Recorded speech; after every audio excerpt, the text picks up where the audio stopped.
Okay, here we go. All right. Hello, everybody. Welcome to episode 3, I Season three believe, arc. of Yeah. season 2 of The Truth Runs Deep. I'm Kalli. And I'm Terrence. You're still muffled. And I'm Terrence. I talk really mumble. I need to stop doing that. And I'm Terrence. And we talk about all things SVU, organized crime, the mothership, No. and fanfic writing. Yep. So, man, honestly, I feel like I barely remember 4 days ago, but I do remember It's skip those crazy things. that it literally was 4 days ago. I don't remember 4 days ago, honestly. I remember things about a day at a time. And it's gone. But We wrote okay. down We so much did. Just stuff. really take it. We did take right down a lot of stuff. I need to get myself together. Um, Before we get to the episodes, First, 2 notes. One yeah. from Wednesday and one from today. Um, and I'm bringing this up because he was also an SVU, so it does connect to the shows. Uh, oh, we did Um, talk about. I remember. I remember. I was what we talked about. I remember. Wednesday was Jesse Lee Stoffer's last episode of Chicago PD. He plays Jay Halstead. Did not think it was coming this I fast. didn't either. I was like, dang, it's kind I of was like, quick. episode what? What? It's only been 3 episodes. Yeah, I thought we could at least get to winter, but So, nah. do I think it was the perfect exit? No. Do I think it Nah, I kind of did made sense? Sort of. Because at one point, like the past few episodes, not to give away too many spoilers, and go watch it. he's been changing. Yeah. He's not the same man that he used to. And so he was basically telling Haley he needed the black and white back. Mhm. He, which is very much what Halstead was about the whole time that he was on the show, both when he was on the crossovers and on Chicago PD. Mhm. Um, I kind of spaced out half of the time because I was getting really emotional. A But little from what more. I got, he's going to Bolivia for 8 months in the Yeah. military to like stop drug cartels, Yeah. which I never thought he'd go back to the military because he did Yeah. come from the military before he became a cop. Now he's going back. Mhm. Also, they give us a time frame. There's also so many theories online, and I really, really hope they're true. That 8 months he comes back and he finds out Haley's pregnant. Mm. I would not I'd be okay like with if that. that happened, to be quite honest. But I'm bringing that up mainly because he's been on the show for 10 years, Yeah. just like Kelly has been on SVU for 10 years. Um, he's not only been like appreciated and loved ugh, by fans from the One Chicago universe, but the SVU universe because he did appear in the crossovers. Yeah. And I just wanted to give him a little moment of thank you. We wish you the best. And if you do return, we will be very excited because the door is open. Mhm. But yeah. All right. Yeah. Second random note before we get to the episodes. We got a Raoul sighting. The man is alive. We're like, where has that been? This is for you. It Yeah. literally just randomly happened. So apparently he's in London. Yeah. We're like, And where I has that been? immediately tweeted at all my like mutuals from London. It was like, Would you have because to they take were them always out? like, Raoul should come to London. Raoul should come to London. And I was like, guys, he's in London now. Yeah. And they were all flipping out. And then me being theater brain is like trying to rack of why would he be in London? I mean, for all we know, it could just be because he wanted to be. But like, what theater things are in London? Mhm. I'm gonna manifest he becomes the fan of the opera in London. Put it out there. Put it out there. Manifesting it. The only other option would be is and there's a show called And Juliet, which is basically like the story of Romeo and Juliet if neither of them die. Mm. Interesting. And they use a bunch of pop music in it, and it's narrated by like basically Shakespeare's wife is like, no, I don't want them to die. We should change the ending. So I'm like, okay, he could play Shakespeare and I'd be totally fine with it. Mm-hmm. That's literally the only two shows that I know that are going on in London right now. Unless he goes to join Wicked, which I would not be mad about either. Because I want him to badly. Like if I don't get him in it on Broadway or London, the movie. Anyway, so he's in London. This wonderful fan posted a picture, and she's like, "I finally met him." And they were in a bookstore, and we're all freaking out because, oh my god, he's in London. Yeah. Why? But most importantly, yay, he is okay and he's alive. Wait, a lot. His birthday's coming up. You know, 24th. It is. There is a birthday project coming up done Yeah. by Well, some of our friends on Twitter. I yeah. have to go figure out what I have to do for it again. But it's by Yeah. the Raul Esparza fan page, I believe. Which one is it? There's two of them, and I think. All right, we're going to If do y'all like would click um her look real quick. a little search just to see it. Esparza updates, Raul Esparza updates. Yeah, y'all go check that out. So they're doing you can submit up until the 20th. Notes for Raul. Birthday project. Yeah, there it is.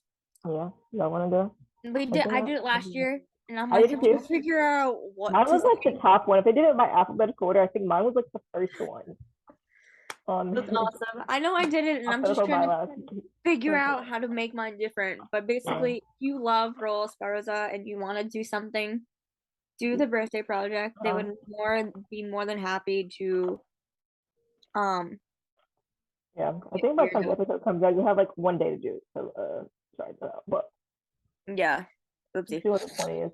Why? Oh my god, it's already October 9th. We have October 20th. We have to do it by October 20th. I literally put a notification on the calendar to make sure I remember to do it. Let me make sure it's actually good because I put. Oh my god! Yeah, I gotta change it because I put it day of next Thursday. All right, I gotta change that.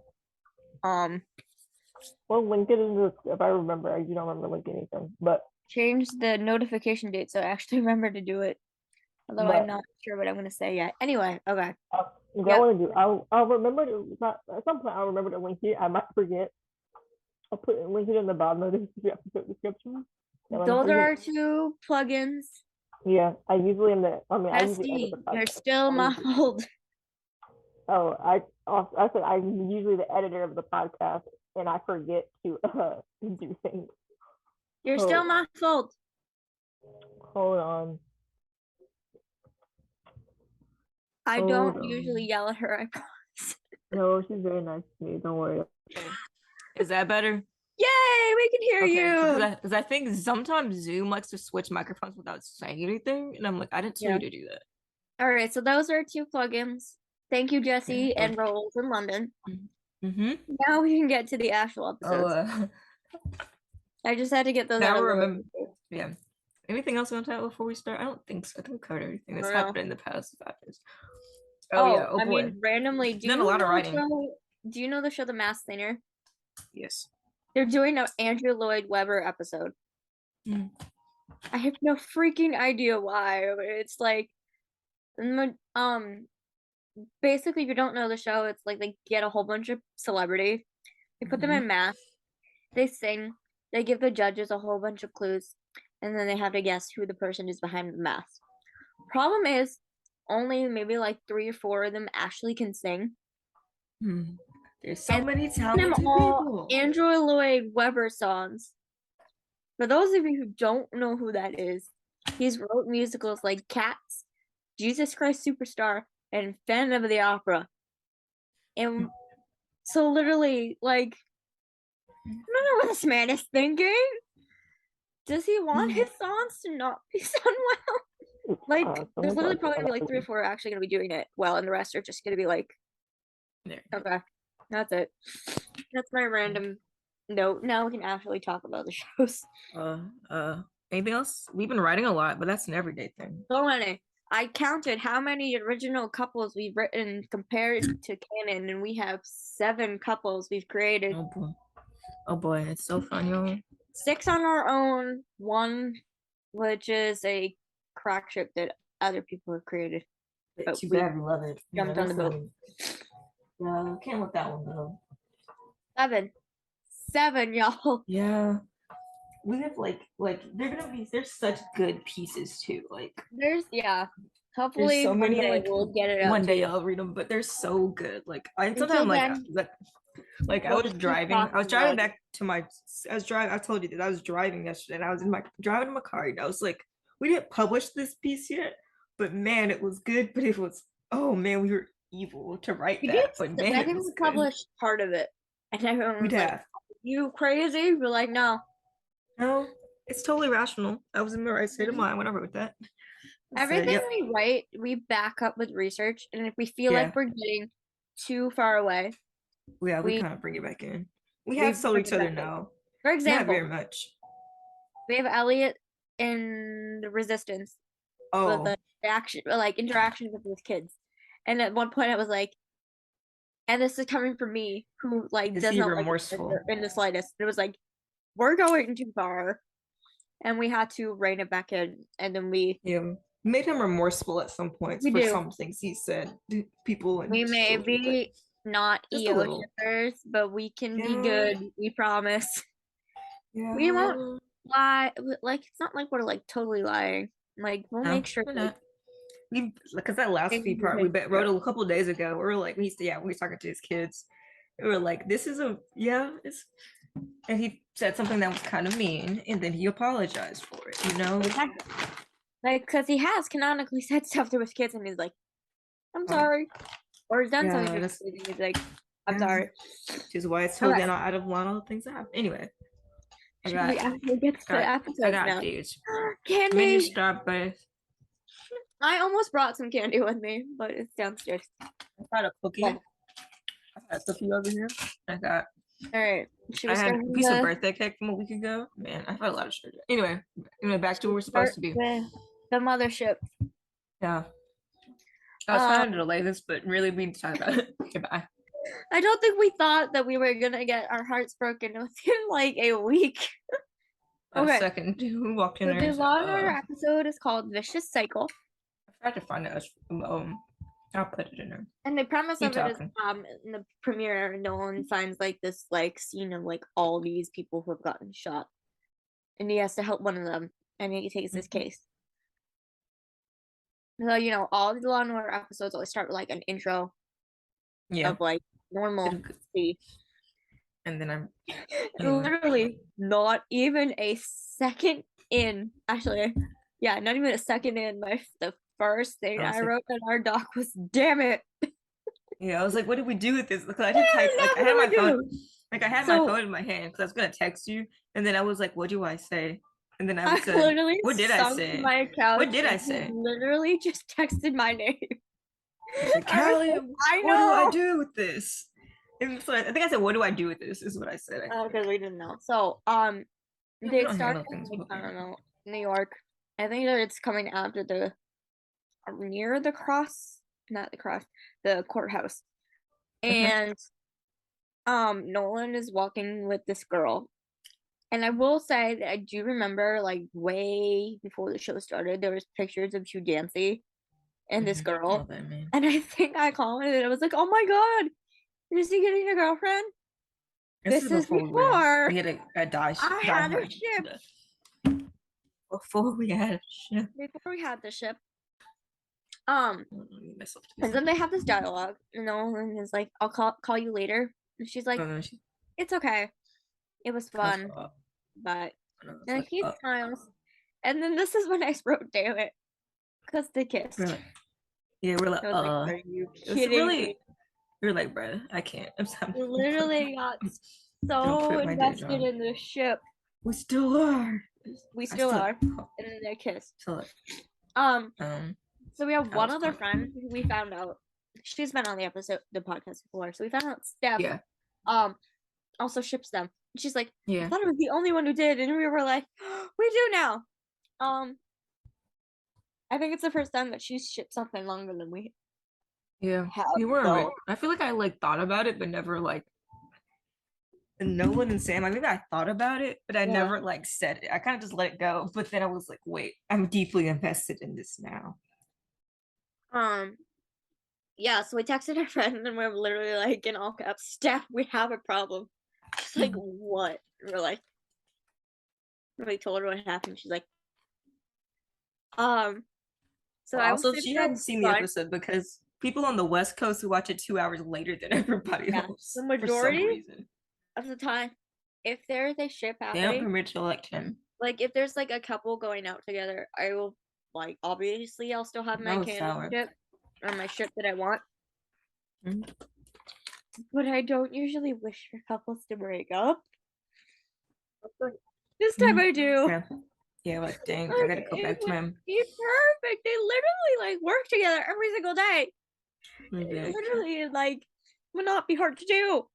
I know exactly. Sam and Nolan, telling please. And we don't even know who the girl is. They're just there. I feel like okay.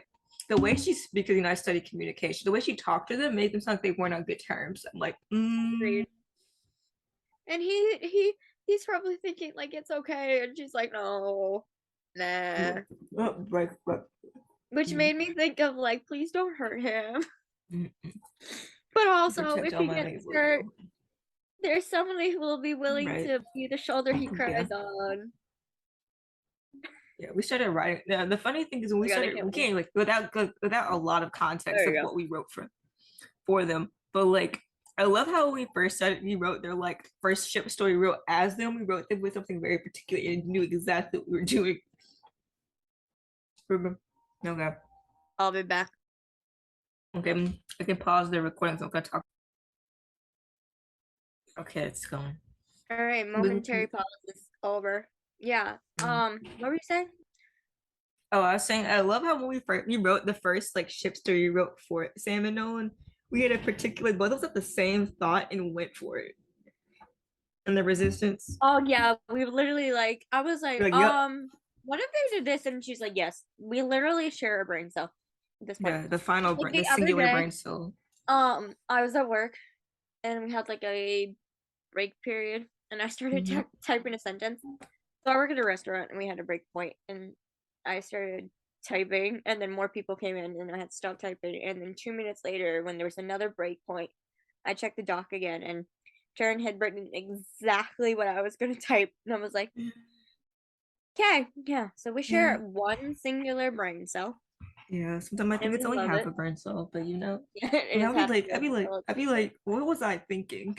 Like, that was a strange text message. Every time we get a new idea that's chaotic. I have a Mac, I have a MacBook, but like the strangest text message I ever read just popped up, and I was like, interesting. All right, okay, so yeah, he's literally then this girl leaves, and next thing, so he's holding this coffee cup, and then there's this dude that comes running by, hits him in the shoulder, so like the coffee spills, and he's like, what the heck?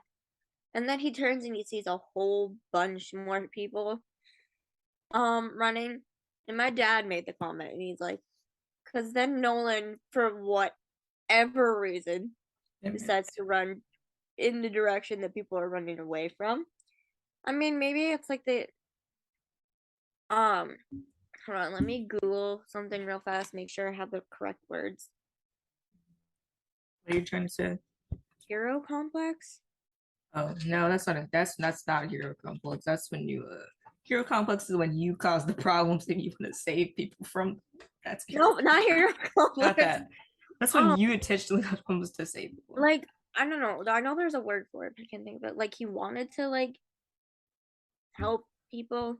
Like the opposite of that is the bystander effect. So I don't know if there's a word for that, but there probably is. But words are hard. Literally, like I mean, words. Maybe because he's a lawyer, he thought like it was an instinct to go see what was happening. But me and my dad were both like, why is he running in the direction of all the people running?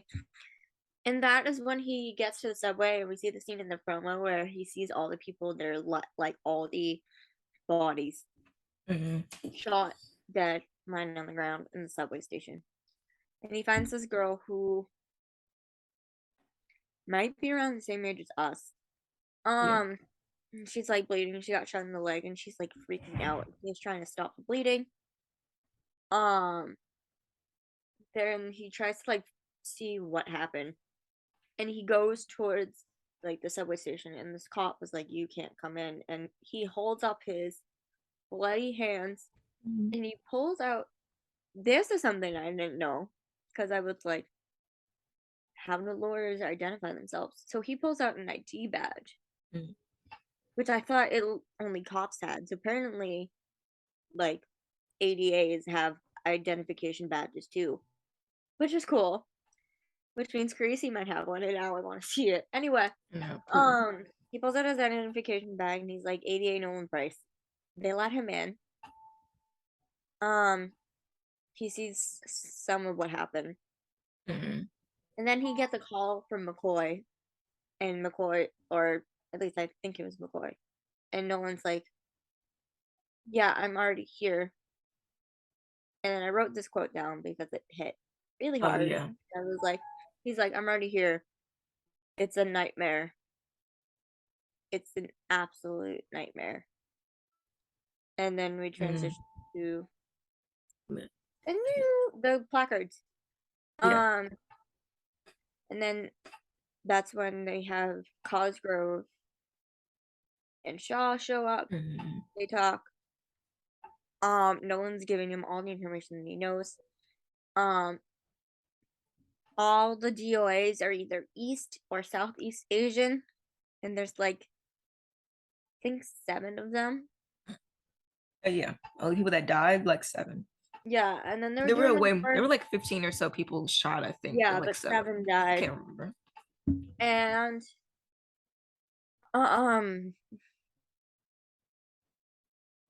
they're like trying to figure out where this guy went, and then eventually they find out the guy escaped through a maintenance exit because they literally have Cosgrove like pop up a maintenance exits. I'm like, oh, and then he's like in the middle of the street. I'm like, okay, that's kind of funny. That's literally the only things they have in like comedy, like it's just like cliche movies. in the middle of the street. This is funny. Yeah, they find out he escaped the maintenance exit. Then they have to go back to the precinct, try to figure out where this guy went or who he was. And then they end up at this gun store. Because they found out this guy has like, he has his bag, he wore a mask. They just need to know who he is. And they found out the store worker was trying to buy ammo from the shooter, because apparently ammo is at a high price now. And my first thought is, why do you need ammo? No, he had a lot of ammo, like boxes of live ammunition. He had like a duffel bag full of ammo.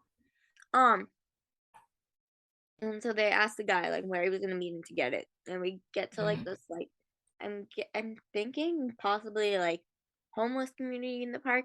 Because they're all set up in like tents and everything. And we see the guy. As soon as he sees cops, he runs. And Shaw tackles him.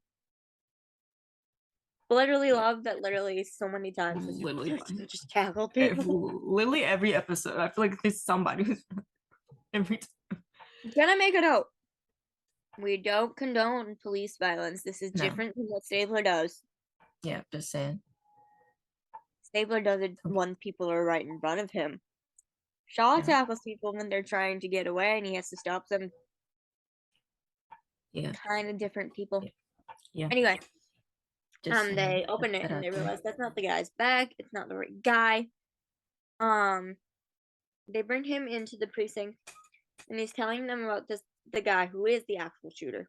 And we meet and they find a picture of a little girl in the bag, and they're like, that's not mine. This isn't my bag. So they find out who this girl is and they bring her into the precinct.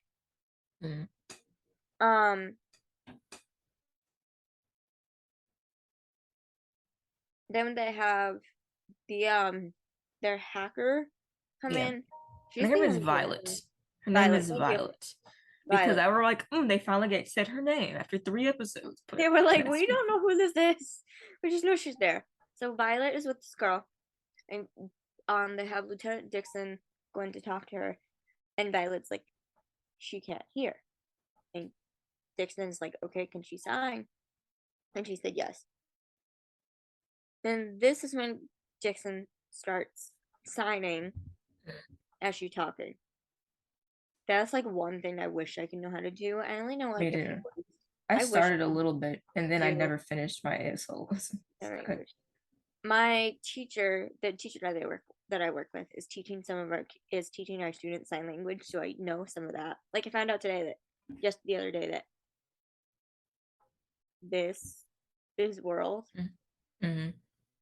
that's and yeah. So anyway, um, so Dixon is signing as trying to talk to this girl. The girl is communicating back. My dad immediate oh goodness immediate first thought was go Cameron, which I agree Mm-hmm. because I didn't know that she could sign. It wasn't like perfect because there were some things she was trying to figure out what to say, Mm-hmm. but it was really cool to see her sign. And then we get the girl's mother who was in, and my first thought was I think she's married to the shooter. Mm-hmm. I figured that also. I was like, yep, she seems to be so defensive about this situation. Then we find out that the girl's like the woman's husband is not the girl's father. The girl's father is the shooter. Mm-hmm. And then there's this one point where Shaw is talking to Dixon, and he's like, "How did you know how to sign?" And we find out that Dixon's son is deaf, Mm-hmm. which two things: A, we find out she has a kid. We get a personal backstory somehow. I mean, they probably already mentioned it. We just didn't know, but you didn't really watch the mothership beforehand, so yeah.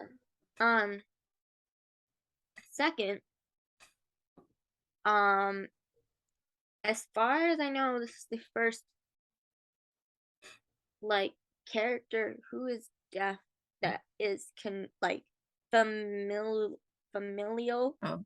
connected to somebody on the show, because they had Marley Matlin on SVU, and she's one of the most famous deaf actresses ever. Like she has an Oscar. And she was on SVU, and she had scenes with Richard Belzer when he was Munch. Oh, I know what episode you're talking about. Yeah. I just watched it the other day. That wasn't a familial connection. So this is the person we've had a deaf character who has a familial connection to a main character on one of the 3 shows, which I think is awesome. I hope they bring him on screen. Please. If not, representation is important. Yeah, exactly. But not Any kind of badly. representation is important. This is a representation we've had in a long time, and we haven't had in this kind of way before. And if they don't bring him on, we will happily write it. Yeah, you could. Yeah, I would like we'll to. find a way. We'll find a way. We would have to do some We'll always find a way to do it, right. But now that we know, so yeah, her son is deaf. And then we have Dixon go and talk to the mother and the wife, and we find out the girl's father's name is John Nelson, and he blames Asians for COVID. Hold on, my Adobe just started to flip out. Okay, I'm back. Yeah, we find out he blames Asians for COVID. And it was interesting to me because this is something we saw in the news like a while ago, like when COVID first started. Yeah. It was interesting to me that they decided to have the episode now. Like maybe they did it to like remind us that it happened and it is still happening. This is unfortunately the reality that some Asian people have had to live with because people think it's their fault because the virus came from. Did it come from China? China. There's not a lot of science true backing on that issue. People took some conspiracy theory and ran, and then it just went all over the place. And Yeah, it wasn't good. there's like two things. There's like people say it came from China, but also Yeah. there was a really big event in Boston, Massachusetts, and I live in Massachusetts, so that's how I know. It's like biomedical event, whatever, and it was like considered like the first super spreader event because that's how we got the first cases of COVID in Massachusetts. So yeah, those are two examples of like things, but the main thing they used in the episode was that he blamed Asians for COVID. And they were trying to figure out something about like if he had mental health issues and why he was thinking this way. And the wife was like, "Is being mean, nasty son of a bitch, a mental health issue." And I was like, yes. I wrote that down because it's true. Because there's so many like cases even on SVU where like that's a thing, and it's like it's not. There's difference between a mental health issue and deciding to domestically to be violent towards your wife or be violent towards other people. Then they have to go find this guy. Before that, because the wife was hesitant on giving the name, and Nolan talked to her lawyer, and the lawyer was like, "Well, she'll give it to you if you promise to not reveal that she's the one who gave it to you." And Nolan holds out his hand and says, "I give you my word." And that's how we find out who it is. And then Cosgrove and Shaw go to get this dude. The dude has a gun. He fires shots at Shaw. And I thought he almost got hit, but I think it like went off the vest. They catch him, they bring him in. Shaw tackles him again. And literally wrote, "Shaw is on fire tonight." Second tackle in the episode. They bring him in. Then we transition to Nolan in McCoy's office because the FBI wants to take this case. Yeah, the feds are coming. Then the only way that the feds wouldn't take this case if Nolan and Sam worked as like special agents of something. I don't remember what the full title was, but it was like special agents, and they worked with the FBI and led both like the FBI case and the homicide bureau's case. So they say yes, we'll do that. On the condition that the condition that they do it is if they ask for the death penalty. We transition to court and we meet the defense attorney. We find out that Nolan and the defense attorney have a past. They went to college together. And we find out that in college, Nolan volunteered for the Innocence Project. Two things there. How did it would make sense if he volunteered at the Innocence Project and then went on to be a defense attorney, because the defense attorney's job in connection to the Innocence Project is to make sure the people who are actually innocent are let go.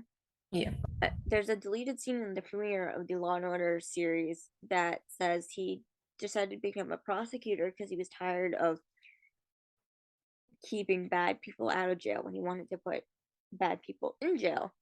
So it makes me wonder how he went from Innocence Project to defense attorney. He was doing that to prosecutor. But the second thing it made me think of was that before Barba became a defense attorney, he also volunteered at the Innocence Project. And I was like, oh, yay! Hugh Dancy and Rule Esparza character connections. They've been on like 3 shows together, but not Law and Order yet. They were on so Hannibal, really, The Path. We have a We need to get Like, Law and Order for real. Come on, Law and Order. Like, seriously. Can't do it literally. again. Do it. We have a slightly canon connection between Price and Barbara because they both worked at the Innocence Project. Man, come on, Law and Order, Albeit please. at different times, but they did it. Like, come on. If you won't bring him back for SVU, bring him on. Like, he used to work for Jack. Begging. Check. He could go against Price.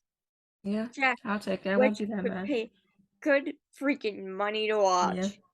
Yeah. Especially because Hugh Dancy and Earl have worked together. The show that they worked together on. The Hannibal, The Path. I don't think there's anything. It's Hannibal, just Hannibal in The Path. I'm not sure if it was The Path, but at least I know on Hannibal that their characters didn't really like each other. They didn't like each other in The Path either. Okay. Because why don't we make it the trifecta then? They didn't like each other in The Past either, because then make it the trifecta and have them go up against each other and then make up at the end. No, that's a different character. I almost said the wrong stat. I only watched that show one time. It was like, this was okay, I guess. So it would be the trifecta of them going up against Hannibal I watched so many times. And then making up at the end. Also, what I would give for freaking Odela and Raul scene and literally having a scene of Sam like tell him off and Barbara's like, I admire you for doing this. Because like there are certain people Barbara was like, if you tell me off, like I'm going to like be like, okay, yeah. There are certain people like with his snark, like when he's up against in court with Carisi, Carisi telling him off. I love the snark again. All right, the ball's in your court now, type thing. So I would love if he had that kind of interaction with Sam. Like, you'd be so cool.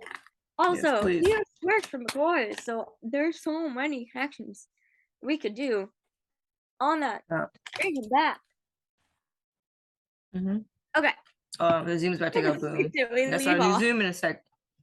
The Zoom's about to go boom, so don't save your thought. Save your thought. Our Zoom is about to go boom. I don't see the counter. It says less than a minute. It's about to go boom. Well, okay. Now we're gonna keep going. I forgot what we talked about. We last left off when we wanted Raul and Hugh Dancy to reunite on the mothership. But now we can continue to the show. So you find out the defense attorney's name is Rankin, and she makes a comment, and I don't remember what the comment was. Something about being him like uptight, no one being uptight or something, and like Sam literally like looks at her and gives her this side eye, and I was like, yeah. Yay.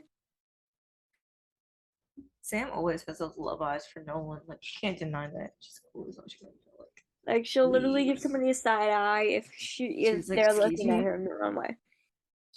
And we have more proof of it later. We'll get to that. Yeah, there's another scene that gets that in a second. So they find out that yes, the FBI will take the case, have them take the case if they ask for the death penalty. Apparently, we find out that Nolan doesn't believe in the death penalty. Which, I mean, makes sense.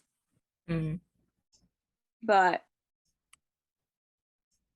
yeah, so it makes sense. And then they're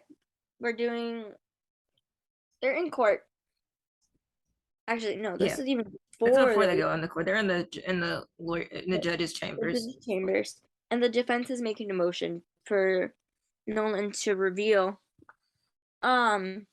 how they found out that Nelson was the shooter. And Nolan tries as hard as he possibly could to argue that it does not matter how I found out my source. You can't tell me to reveal my source. But the judge sides with the defense. And the judge says, disclose their name or I'm dropping the case. That's how it's going to be again. And I think that's when we have the conversation of Sam and Nolan on the courthouse steps. Step that I think it says it. It said this is that said I said this is step conversation. Oh yeah, it's this. This is the first scene that we got of the two, and we're like, proof, Yeah. right there, literally, right there. You can do it right now. They're having a deep conversation. Right there. Come on. Please, I'm begging. Something. I forget what led to it, but they're basically talking about like if I do this, the case goes on. If I don't do this, the case doesn't happen. But can I live with the fact that I gave this woman and her lawyer my word that I would not reveal her name, and now I have to because the judge is making me. And at one point, I think Sam is the one that said it, and she's like, and if you don't do it, and you don't have to live with the fact, and then Nolan's like, no, don't do that. I forget what the context is because it's been 4 days since I watched this episode, but basically he's like, please don't do this. I know that I have to do this, and I know it sucks, but like, please don't dig into my feelings right now because I already know that I feel bad. But I do appreciate that Sam was there for him, and that Sam Nolan was willing to talk about it somewhat. Yeah. We gotta write some more of them talking about stuff, but we'll get there eventually. Yeah, we do. Anyway, and then we transition to the woman. Her name is Jessica Farrell, I believe. Yep. She finds out that they had to give her name, and she is livid. She's like, "You promised you wouldn't give my name. Now it's all over in the papers. People are asking questions. She's worried about her daughter." And Nolan is like, I'm sorry, I had no other choice. The judge told me I had to. And he's like, I still need you to testify. And so because she's mad at Nolan, you can also think partly because she's worried about her safety. They knew, even though they knew all this information, she did not want to corroborate it. And she's like, yeah, I said this. Maybe I said this. And Nolan has to call her as a hostile witness to get her to answer something. And he is literally like throwing back all the information that she told them prior to the jury. And it still isn't enough, even with the hostile witness, because it was not going well at all. And the defense attorney is like, Your Honor, the only reason I knew that my client had a gun is because of the information Miss Farrell said. And so they got the murder weapon excluded. Yeah. Basically, the whole case was big part of it. Gone. Because that is what he used to kill the 7 people. Now what do you do if you don't have a murder weapon? How do you prove a murder case? They literally wrote, this is not going well at all. It was not like this well. I honestly don't know if they've had a case on this show where Nolan has lost. I don't think so. And not this yet. Is the case that I thought he was going to lose, and I was like, can it not be this one? And then he goes to Jack, and he's like, Jack is like, you didn't want help when he offered it. That was a whole conversation. I wanted to take the case from the feds. I told you didn't have to. I told you we could have just given it to them. But you wanted the case. Which, look, I get McCoy has a job to do and everything, but like, jeez, I didn't think you were gonna be that harsh on him. Quite harsh. It was very harsh. And they're the whole like majority of the time, McCoy is telling Nolan not to put his feelings into the case. Just Yep. do the case. Which they're literally texting you. It was like, well, we're on point on that. Yeah. Oh yeah, y'all find out about that eventually. You don't know about the I know. Sorry. Everything we like allude to in podcast episodes will make sense. Literally. When y'all read it, it'd be like they were right the whole time. They've been scheming for Anyway, months, yeah. but you know. He's like, please don't put your feelings into this. I don't care about the feelings. I don't care how you feel. It will look bad on you if you fail. The only thing I care about is the verdict. I was like, damn. And so no one has to figure out how to do this entire case without the murder weapon. Yep. And so the next witness they call up is the girl that Nolan helped save. Yeah, because her leg was. He takes his tie off and uses it as a what's it called? Tourniquet. Yeah, I was like, I should know these words. And she's giving her testimony, and at one point she says, I'd probably be dead if it wasn't for you. And there was like a pause, and that is when I thought this whole case is going to be thrown away. Yeah, I was like, oh. Like, I thought that was going to be it, because technically he shouldn't have been. Yeah, that's what I probably shouldn't have taken this case in the my first original place. the original thought was I thought Sam was going to take this case. He was going to testify. But, yeah, you know, they didn't do that. And then that was my dream, but it didn't happen. But like summary they give in for every episode said that Sam was going to testify on behalf of the defense. Maybe this which never happened. That might have been incorrect. Like whoever wrote that probably was incorrect. I was like, that did nothing close to that even happened. Yeah, unless we are getting a deleted scene, which I will look for momentarily. That didn't happen. So we're like, I have post notifications on for YouTube. He's a witness. He saw everything that happened.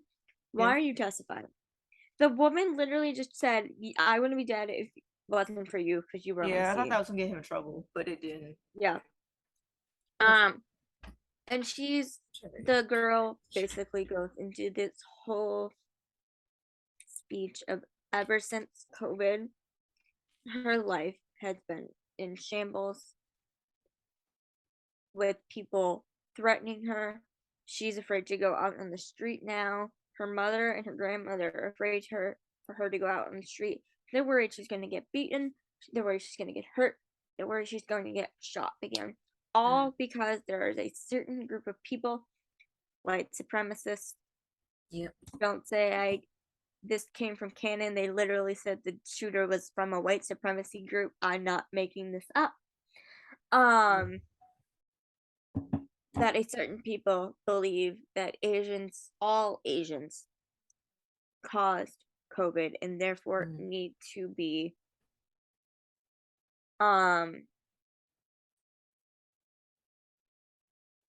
punished because of what they did to people because of COVID. And I wrote, like, the actress is really good. Like, they literally had her on for one episode. I was like, you are amazing. Like, everything she said hurt. And they kept transitioning the camera back to Sam. And that is why I thought the defense was going to call her out. Like, counteracting that. I know that the character of Sam is an Asian. Although, wait, where is it? No. Is Israel in Europe or Asia? Middle East, which is technically. So yeah, I thought maybe like it would be like some sort of connection that way. And because of everything the girl said, the defense was like, okay, we want the hate crime stipulated. Which Nolan is like, why would you want the hate crime stipulated? That's something I should probably say. But the defense uses it to say that because the hate crime is stipulated, the defense says not guilty because for reason of mental insanity, saying the hate is a mental disease. Which is where I thought somehow they were going to bring Sam in as the witness or to testify for the defense attorney. Don't know how, but yeah, and we both had a conversation in the middle of the doc. We're like, we thought Sam was going to testify. And we thought maybe Nolan would. And I said, maybe next week. somebody might have had their info wrong when they were writing that. It was like, we'll talk about next week when we get there. Why is that? And then, like we get to the end of the case, and Nolan is like, "How do I prove that this was not mental disease?" Yeah. And then we get the most genius move I've ever seen. Mm-hmm. I might even put this up above Barbara with the belt. That's how genius I thought it was. It's not above belt. It's not above the belt. Somebody literally put this as like, this is a Barbara move with the belt, and I was like, you're right, but you're right. Put that up there, but it might have been a little better than that. Yeah, and that's coming from us. Yeah. So anyway, this is the first time they've ever done something like this, and I didn't know they technically could, because the only other place I've seen it happen is Legally Blonde. So I didn't think it was actually something they could do. They had Nolan took the jury to the scene of the crime. He took the jury to the subway station where these people were shot, and I was like, oh my god, this is a genius move.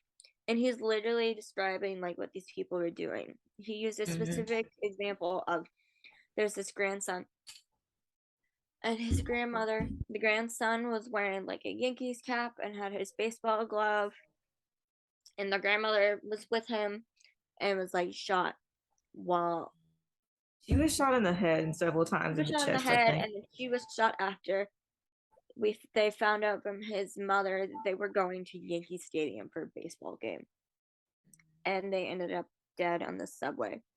And back to the woman who testified, she specifically said that the shooter pointed the gun at only the Asian people.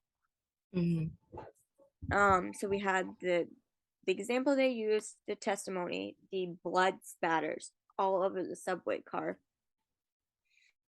I think Sam started tearing up. Honestly, I probably would too if I was hearing this and seeing it. Like it was brutal. Like it was bad. But it proved just how good of a lawyer that Price is to be able to do that. So the next thing is literally Nolan just waiting in the lobby, foyer, another room, like the hallway in the courtroom, waiting for the verdict. And then Sam calls out his name. He's like, and she's like, Nolan, are you okay? And I'm like, ah. I literally wrote Sam calling his name and checking on him. And then he says something in Latin, and the Latin translates to "May justice be done, or the world ends." And it's like this saying that's like on like a banner on the courthouse. Then we find out that like the verdict had already been given, and that yes, he was found guilty, but this was to decide whether like what his punishment would be. And his punishment was that he would be sentenced to death by lethal injection. And you can see like Nolan's like eyes like shift a bit, and he's like, he didn't want that because he doesn't believe in the death penalty, but also like he spent this entire case, especially in his closing, being like, this man is evil, he is a monster. So it makes me wonder, like, did he want it for this person, or did he just want this man to be in prison and not want it at all? So we have that, and then we transition to the part where I'm telling you, one of them is in love. Maybe the other one hasn't seen it yet, but they will soon, hopefully. We have Sam walking down the courthouse steps after Nolan asking, join me for a drink. And I was like, ah! And he replies, rain check. Two things. Proof she's got something for him. Maybe not just like A little colleague, more than college a little more person. than a friend, a little more than a Or colleague. more than that at this point. She was asking him for a drink after a court, and it could turn into something else. Two, it reminded me of, and I'm hoping it's not going towards that route, of Barbara asking Yes. Liv all the time Yes, to go for a drink or something. And Because I her have to saying go. rain check. And then she's like, I have to go see my son. I'm like, he's fine. We're not going out. And Barbara's like Oh, it's responsibilities. big. Anyway, yeah, so it'd be interesting to see it like reverse, like a woman Yeah. asking for the drink and then like Yeah. the man being like rain check, but Yeah. oh my god, A my little, computer's going. a little slow, gradual build of Yeah, it's a really slow burn, like fine. No, it's As long a as we end slow up together, burn. fine. I guess I'll wait. He's trying. And then that was like the end of the I don't remember what the rest of the episode. I think that was the last line. That was it. Right. That was it. That was it. I zoned out the That was rest of it. it. I think that was it for real. I don't think there's anything more. Yeah. I think it was just end. No, I think the defense attorney went to talk to him, and I don't remember. Oh, I don't know what we said. We didn't care. We were too busy living in the adrenaline. Sorry. Yeah, we were like, oh my god, she asked him to go for Yes. a drink. Yay! Yay! Sorry, y'all. We don't have a ship name yet, but we'll have one. Don't worry, y'all. I think somebody said no lamb, like, but I don't know where the M came from. Like, yeah, that'll make sense. Usually when we combine names, We'll it's like about a it. mixture. Yeah. I don't like. We'll think. We'll go think about it and report back to y'all next week. Wait, right now we could do Nam. I don't like that. Not Nam. We'll think about it. We'll go think about this. We'll put this aside. This podcast is gonna be too long if we see Anyway, report back to you. How many stars do you give this episode? I like this one. 4.5. I say 3.5. Yeah. I don't think I had a not just because of the cast, just because some of it was like a little slow to me. Yeah, it's a little. But like when it mattered, it was kind of interesting. And it hit hard. Yeah, it did. It hit pretty good. I like this one. All right, so that's the mothership. Yep. Then we get to SVU. This episode. Oh, I forgot what to title this. I forgot. I haven't titled this episode yet. We'll think of something. I forgot what it was gonna be. It was a lot. I haven't titled this one yet. I'll think about it later. I think it's some random stuff to title the episode later. Emotional breakdown. Probably. All caps. Sad face. Yeah, that's literally what it is. Okay. Yeah. Probably. So when we get to SVU, the SVU episode is called Mirror Effect. We had already been told that it was the Raleigh episode. Told that, yeah. Basically. We did. But you were I told did that. not I forgot. realize how much we'd be getting. Why are you and what kind of Raleigh we were getting. Well, I guess no one, when they were filming, no one knew about Kelly leaving. So therefore we were like, it's gonna be all yeah. No. Wait, no, right. Yeah, no, we didn't know. We first like, oh my god, yeah, release.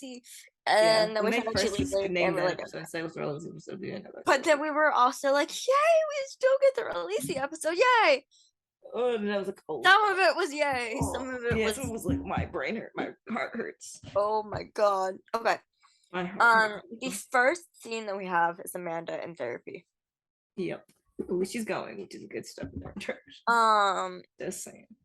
And it's like when she was with Hanover, like we see her finally opening up and things. With this therapist, she does not want to open up. Nothing. She's like, I'm fine. The therapist is recommending she takes meds, and Amanda immediately is like, no, I don't want to take meds.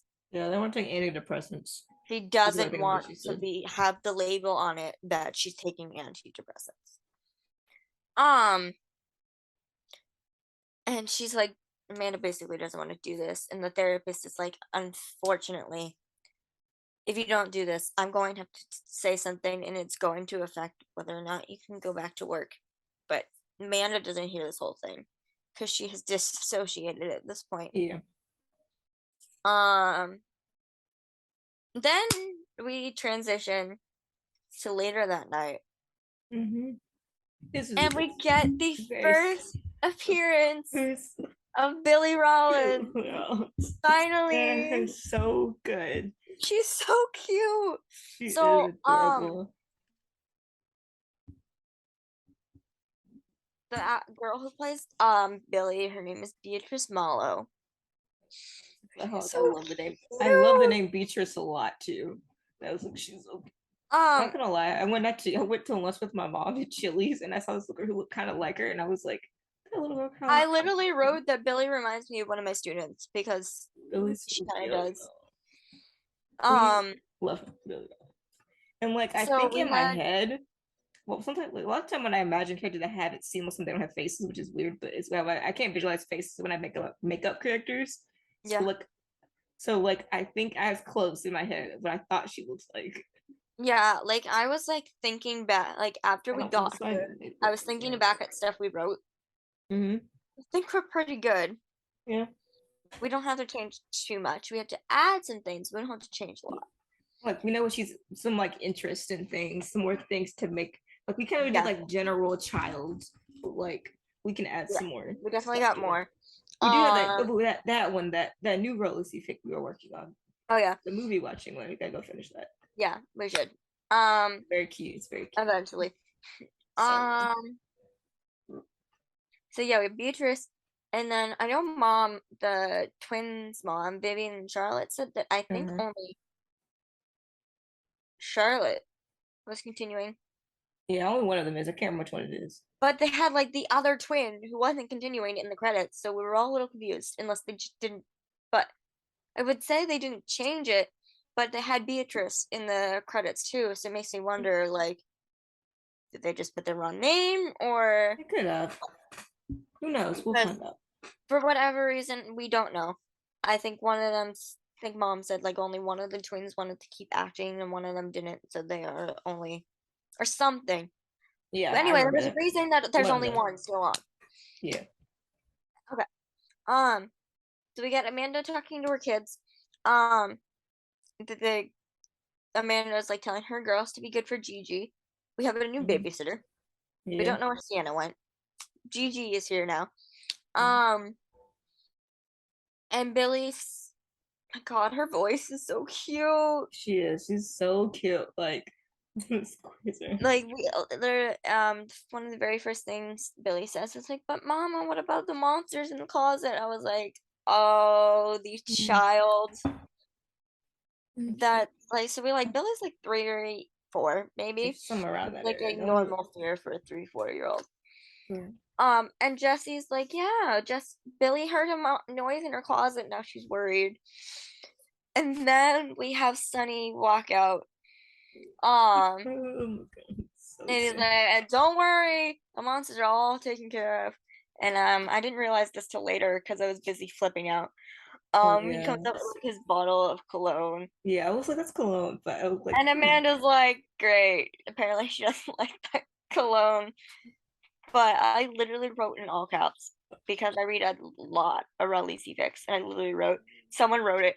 I know they did. They wrote a fic where Sunny used monster spray to get rid of the monsters, and that is the first freaking thing I thought of. Fortunately, I don't remember who wrote it. So if you're listening, and if you wrote a fic like that, please tell me, and then I will applaud and congratulate you for predicting this. Yeah. Yeah. So like Sunny's like, I got it. Got it all taken care of. And I wrote in it. I was like, maybe it's just me, but like his voice was kind of weird when he first walked in the room.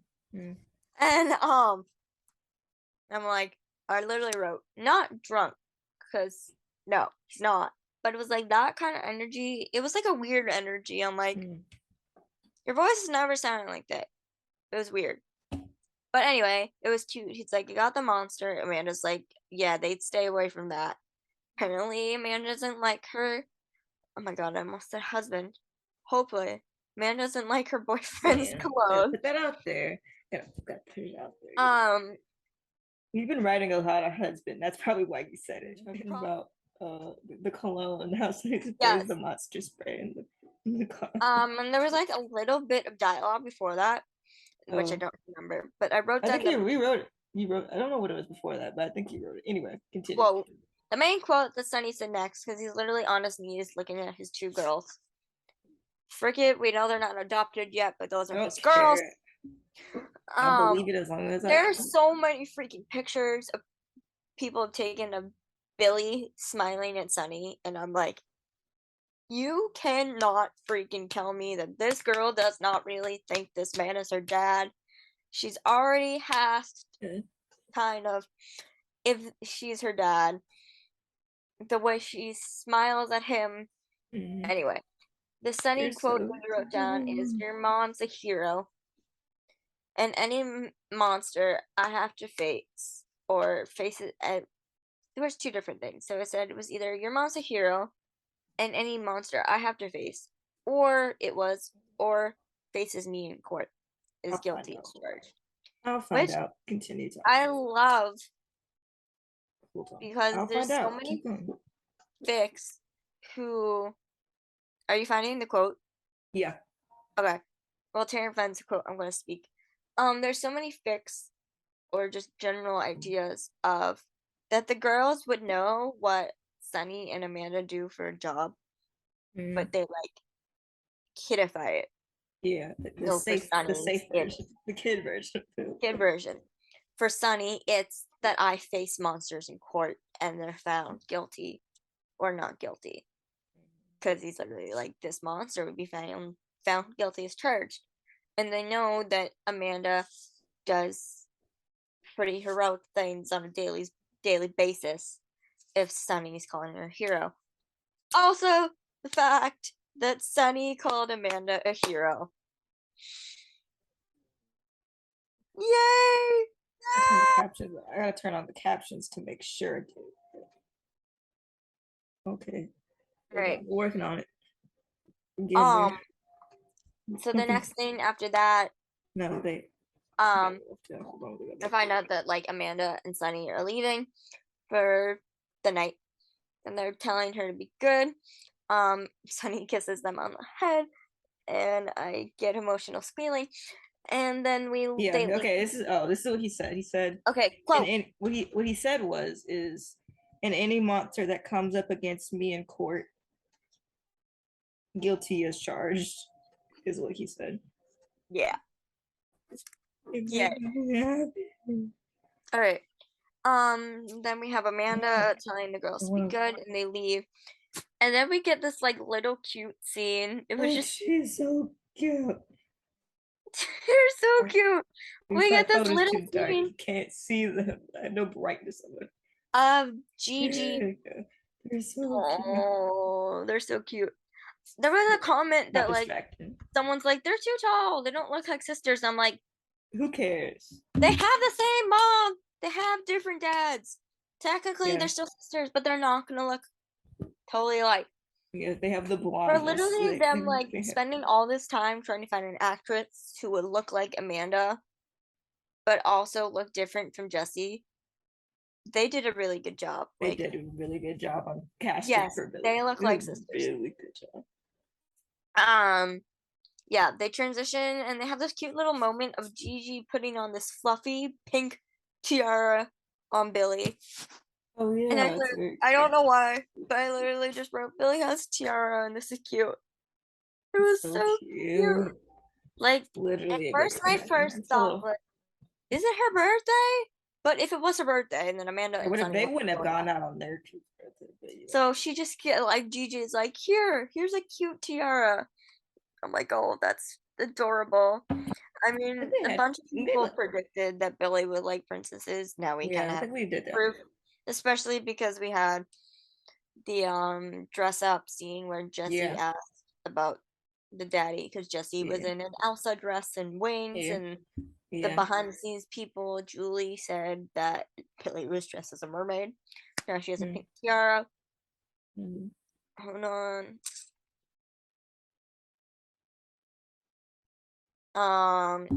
Then we transition to what everybody has freaking been waiting for months. Raleigh C date. Raleigh C date. Raleigh C date. Raleigh C date. I wish we had more of it, but that's okay. It's fine. It got cut, but you know, we got enough. And we literally you said something about them having a different car. I didn't think anything of it. And I literally wrote it off. I think he had more like a crossover vehicle the first time when they went to his mom's house. Yeah. And then he had like more of a car this time. Maybe I'm I wrong. I don't know. literally That was wrote like a whole year ago. all caps while they were walking down the street. They were holding hands and swinging them cutely. Yes, they were. It was so cute. My day was made. So cute. And they were talking about, oh, I remember what the in between dialogue was. They were talking about how they were getting Chinese. And then Yeah. they had the hero conversation. So they went, got their Chinese, and they're walking down the streets in New York. And they're talking about how they're gonna get gelato. Yeah. And that's when they hear the conversation between the two main people in this case who we saw earlier because they were putting the girls are watching on the news for whatever reason of Kelsey. Don't remember what the guy's name is. We wrote it down somewhere. It's somewhere in that. Hold on. His name is Austin. Kelsey and Austin. Um, they like literally find the conversation. Kelsey's like Austin was hurting me type thing. You know, Amanda and Sunny being Amanda and Sunny. Very We're like, worried. we're going to Cop and get you pose. where you need to go because they see her like walking down the street and like Yeah. her clothes Because are like because her and Austin had been fighting in the limousine, and then she got out, and her he had like clothes ripped her were dress. yeah. So they're like, we have to do something, which is good because I'm glad they didn't just leave her there. So they get her back to the hotel that she is, but where the hotel is, where the hotel where she's staying, Austin also is. Yep. And Amanda's just looking at it, and she's like, and Sunny says, "You did everything you could," and then Amanda says, "So why doesn't it feel like? Why does it feel like not enough?" Mm-hmm. And I was like, oh, here we go, getting sad already. Yeah, like Uh, you can tell that Amanda really wanted to help her, and then just they got stuck. It's like yeah. there's some points where you can't do anything else, but you Yeah. wonder You want to really bad. what else you could have done. Mm-hmm. Then we get the Next. placard, Yeah. and the first thing Please. we So get funny. is Finn walking into Olivia's office with a takeout bag.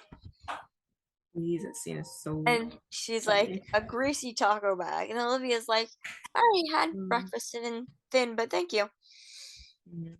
And Finn is like, no, you're stray or whatever. That kind of analogy. Left this in my car. I was like, They keep uh-oh. there's so many funny incidents in Muncie. Like there was the vending machine. That was a taco bag. And The vending Olivia machine is still the funniest scene I've seen yeah. in a long time from SVU. And then this Not is a leave that one scene, a line that Olivia wrote that like a lot of people were like, hey! Okay, we were like, Olivia, She literally wrote, she's a millennial. That Olivia said, she's a millennial. They're all entitled. It was like, ouch. I'm not a millennial, but I'm like right on the cusp. I am. Wait, am I? And they're all like, what? I am. No, I'm not. I can't No, remember. I'm older than you. If I'm I on know the that. then you're not. I was like, I don't remember what I am. I always forget. I think you're like Gen X. I think so. I never can Anyway, remember. for I Olivia's feel like, more like a she's a millennial. They're all entitled. I was like, oh, dang. thanks. Coming from Olivia Benson, that hurts. I didn't think she'd ever say that. I'm not entitled. And Finn is basically like, this is getting on my last nerve. And Olivia's like, talk to her because I want her to stay. Another thing they put in the summary that I didn't really get is they said that Finn would lay down the law with Muncie. Where? Let that slide. That didn't even happen. I wanted it. Didn't happen. Then they transition to Kelsey walks into the precinct. Yeah. And Amanda's like, she has like sunglasses with like baggy clothes on. oh god, what happened? And Muncie's like, oh my gosh, isn't that? Because she knows her apparently. Amanda's like, I got this.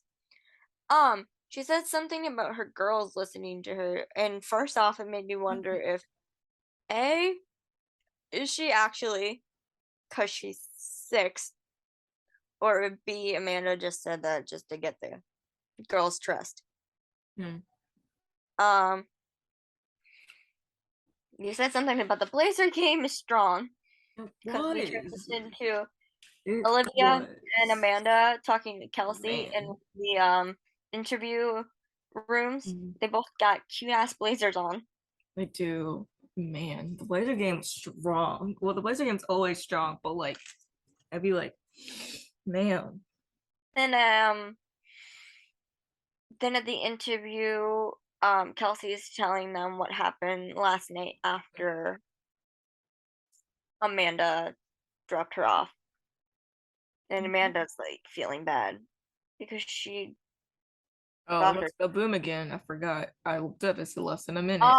Let me just end on this quote. And Olivia says, if he touched you in a way you didn't want to be touched, that's a crime. And I was like, yes, damn. Take your own advice, ma'am. Yes, we'll discuss that when it doesn't go boom. After the boom Okay, happens, we'll be back in a explain second. why I said that when we come back. Yeah, let's go boom again. I was looking when it's like less than a minute. You never know. That means like 50 seconds. I know. Or does it mean 2 if you're seconds? watching it, you're seeing like a hanger flying through. It's just because I need something to do with my hands. So my fidget's on the floor. Oh, it's attached to my backpack. All right, when we go boom, I'm going to go grab something. So okay, I'll just send you the link when it's the boom. Yeah. After the boom. There we go. All right, guys, we're back. We got we just paused and I got snacks. All right, so yeah, the quote: "If he touched you in a way you didn't want to be touched, that's a crime." And I said that she should take her own advice, and she kind of should, because of the letter scene. Yeah, that's weird. Like people didn't when we wrote. Well, obviously y'all have read the truth and nothing. The truth is out, so we can say this. Yeah, we can actually haven't talk about this. your head. That's been out for a year almost. So if you haven't read it by now, I don't know where you've been, but go read it. But yeah, well, we talked about that a lot and how like that is not good behavior.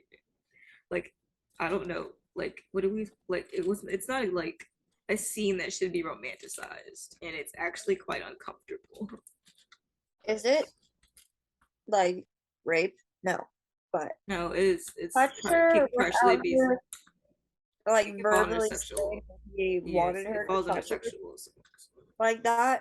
It legally falls under sexual. So yeah, we don't make that. Yeah, we did a whole research on this before we went and wrote it. I was like, yeah, we made sure we did the research before we called it that. But yeah. We did a lot of research. Olivia's own words. Olivia's own words. If you touched in a way you didn't want to be touched, that's a crime.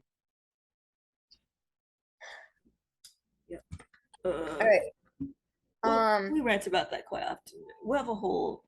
Many times we talked about this, so go check that out.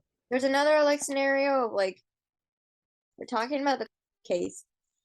Yeah. And Amanda like starts disassociating or like disappearing somewhere else. Mm-hmm. And Olivia has to like call out her name. And she like is like, yeah, I'll go do this, and then leaves. And it's just her, Olivia, and Sunny in the room, and they're both like looking at each other like they're starting to get worried about her. Yeah.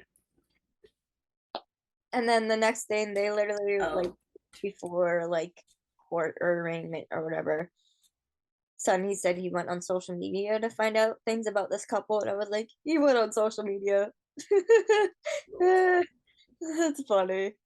I don't know why. I mean, like, Peter goes on social media from time to time, but for some reason, picturing Sunny on social media was hilarious to me. Absolutely hilarious. He's probably like, what do I do? No, he probably had to get a millennial to help him. Yeah, no times. So what I said. Please. Just saying. Yeah. Moving on to the sad Gonna get the the something scene. the second release scene. No one knew. I never expected this would happen either. It came out of Nobody nowhere. expected this happening. We saw like because there's when the pictures came out, we saw them cuddling, and we were like, okay.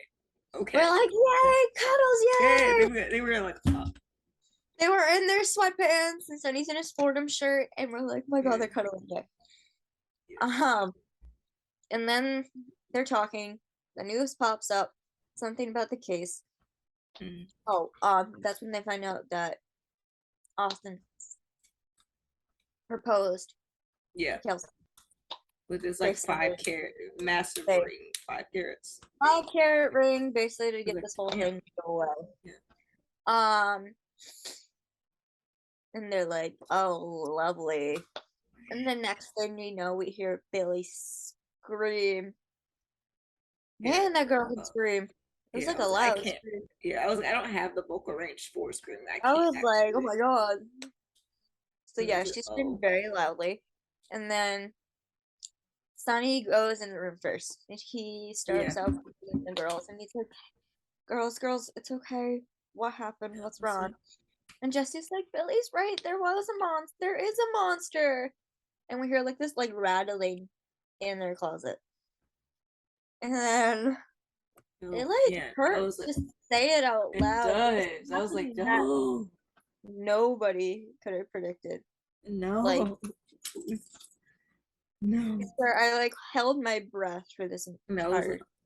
My mom and I were watching on the sofa. It was just like, oh. So Sonny is comforting the girls. And while he's comforting the girls, and after the line, Jesse's like, Billy's right. There is a monster. Amanda bursts in the door, gun drawn for the closet. Yep. I was like, oh. She opens the closet. And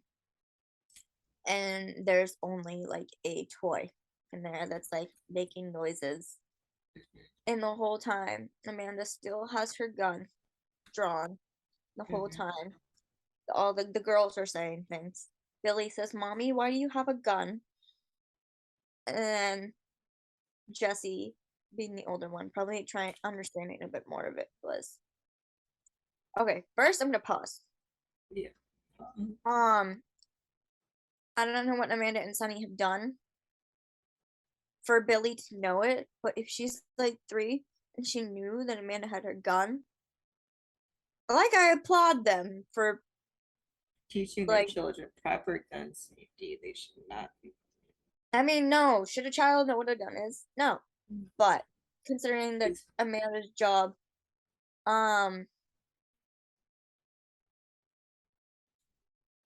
has her use a gun, they probably did it at, like, my thinking is they did it as a safety lesson. Like, this is not a toy. Mommy uses this for her job. Yeah. Do not touch this type of thing. So I'm thinking that's why Billy knows what it is. So Billy's like, Mommy, why do you have your gun? And Jesse, being older, it's like, Mommy, stop. Mommy, you're scaring us. And that is when my heart broke. And I was like, oh, good. Because knowing everything we know from Amanda's childhood, knowing that she still has insecurities about her being a good mother, hearing if she heard it, because I'm not sure, because she was in this state at this point. If whenever she processed it, she realized that her daughter said that that she was scaring them. That's probably her worst nightmare. She never wanted to scare her children like she was scared as a child by her own parents. And that's when Sonny goes over to her and he carefully has to take the gun away from her and pulls her into a hug. And then that's the end of the scene. I was like, oh, that scene would hurt so bad. Watch it. I haven't watched it. I was like, heavy. Very heavy. Yeah. It's very intense. No one ever expected that. Like, no. but it also proves that the shooting really has affected Amanda. Hopefully they give hopefully fingers crossed, like Amanda ends up on the up and up before they write her off the show. Like yeah, she gets they don't still decline and she's like, I'm out. No, that'd be really sad. yeah. At least give it some incline, then she can decide she wants to be. Please. We're begging. Then we get so after that there's like commercial. My mom made a point of like Amanda's losing it. Yeah. I don't necessarily think that's the right way to describe it. She isn't losing it. She's traumatized. Yeah. There's a difference. This chair is She's been through something traumatic. She thought she was gonna die. She thought she was never gonna see her boyfriend and her girls again.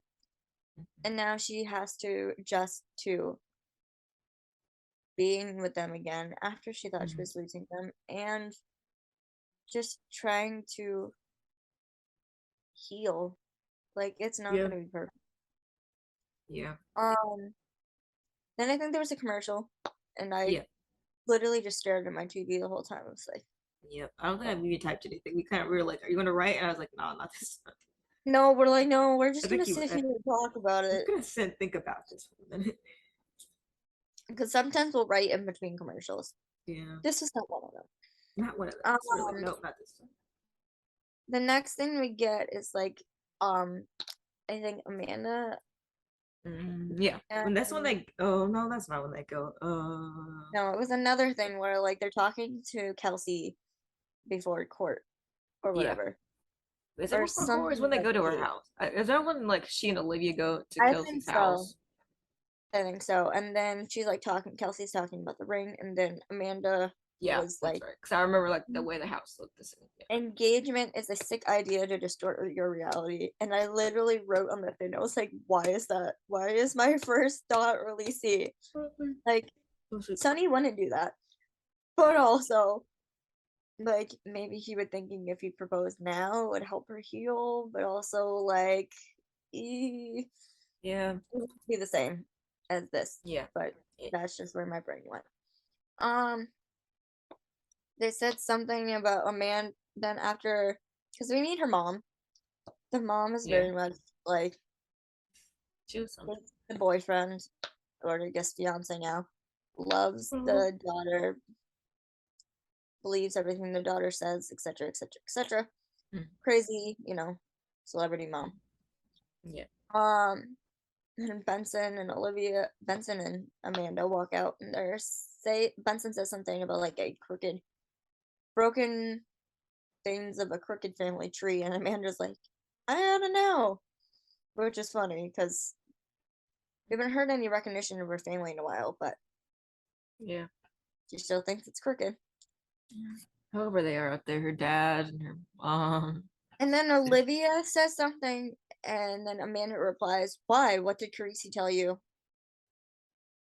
And then Olivia is like, nothing. I think it must have had something to do with what happened last night. But Carisi wouldn't tell Liv. Yeah, he wouldn't tell. Yeah, I mean, unless he thought it was like imminent danger, I don't think he would have told her. Like, unless he seriously thought it was Amanda was a danger to someone else or herself, she wouldn't have told him. Other than that, it would stay in the family until she was ready to say it. Because Sonny's that kind of person; he wouldn't tell anybody unless like he felt like it was necessary. And next thing is like before arraignment. Muncie and Olivia are having a conversation. Oh yeah. About like the taco thing and just like how to adjust. Yeah, I should dress at work. How to dress for SU, and Olivia's like, might want to invest in a blazer. I was like, okay, ma'am, everybody's gonna be wearing a blazer now.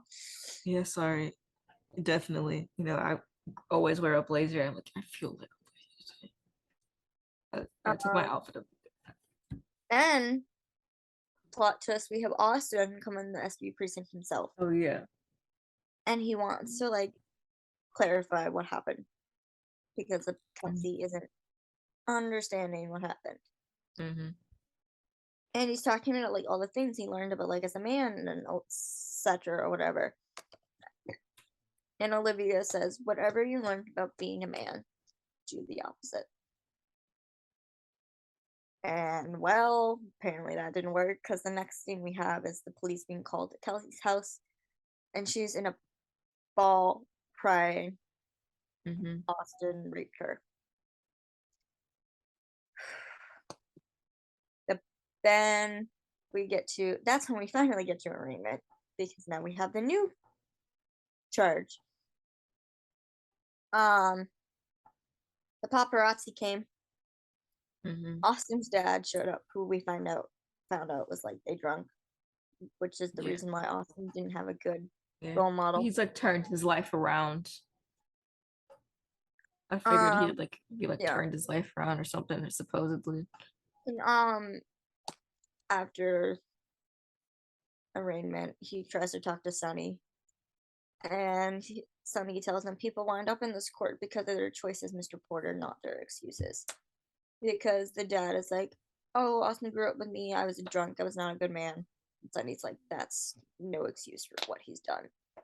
Mm-hmm. And then we get the third release scene of the night. Sonny is like having to do work. Oh, that one. I was like, yeah, I remember. And Amanda's like, oh, Sonny's like, why don't you head home? And Amanda's like, no, I'm gonna stay here. And Sonny's like, are you sure? I just got a bunch of prep work to do. It's gonna be boring. And Amanda's like, boring is all I can handle right now. I don't want to be alone right now. Because she said the girls are with mom? Yeah, the girls are with her mom. Somebody like put something on Twitter, and she's like, Amanda realized that she scared her own girls so bad that she sent them to live with her mom, sent them to be with her mom right now. Mm. That's how bad things are. Mm. And we just gotta pause, because back in season 16 or whatever. Ooh, I'm sure talking about. I know what episode you're referencing. I know it. I think. Wait, I'm What are you not talking about? referencing an episode, but There is an episode where no, never mind. I don't know what I'm thinking about. Anyway, continue with your thoughts. Sorry. anyway, I was thinking back in like season 16, Amanda would never just like when she was dealing with something, Amanda would not audibly admit she didn't want to be alone. She'd be like, Yeah. I'm fine, go home. Now she's fully out loud saying, I don't want to be alone right now. I need to be with somebody because I need help. Yeah. Like, that's growth. Come along. Yeah. Amanda Rollins has come a long way for them. Oh yeah, most certainly. Which is why it sucks that we're losing her, because she's grown. Literally. Then we meet the Velasco and Finn are like talking to. I know. Never mind. Was that Don't tell me before? We get to court. Yeah, I don't remember. The mom is on the stand. The mom's on the stand. We find out that Kelsey has kept a journal, which her mom thought was full of lies. Where she was apparently molested at 17 by her mom's ex-boyfriend. Mm-hmm. Her mom did not believe her then. Like, yikes. Yeah. And she's like, so the defense is like, you're basically believing her now because you're trying to make up for not believing her back then, or something, whatever. And then I forget exactly what it is. Something spurs Amanda. Actually, no. First, we have a fan who like stands up. Oh yeah, it's the fan. The mom is lying. And I noticed the red pants beforehand, and I just was like, and then somebody said it later. I was like, oh, I get it now. What was the red pants thing? Is it like his fans?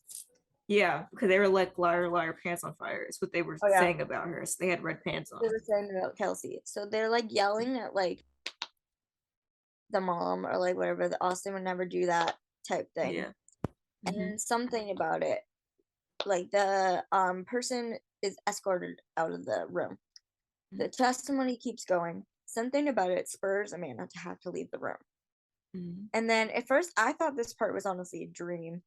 It was not. No. It literally happened. It's a panic As soon attack. as Amanda walked down the hallway, the girl who just got escorted out of the courtroom pointed at her and immediately said, "That's her. That's the one who arrested Austin." And then immediately paparazzi, fans, everybody full on berating her. One of my friends made a comment. It was like, "Why did Olivia not follow her?" Yeah, I was the one. I said that too. I was like, Olivia should got, because Olivia like looks, but she doesn't Looks do to see anything right Amanda away. leaving and then just doesn't move. Like, yeah, I was like, Olivia, come on. I wrote, Mama Liv better come help. Yeah, full on is like push past people, ends up in the elevator. She's in the elevator. And then the camera does like the spinning thing. It shows it's basically Amanda's having a panic attack. A full on panic attack in the elevator. And I literally wrote in all caps, I wrote, "Oh my god, she's going to break." And then in all caps, "Why are they doing this to her?" Exactly. Even my mom said that. And my mom's not even like a big Rollins fan. She was like, why would they do this to her?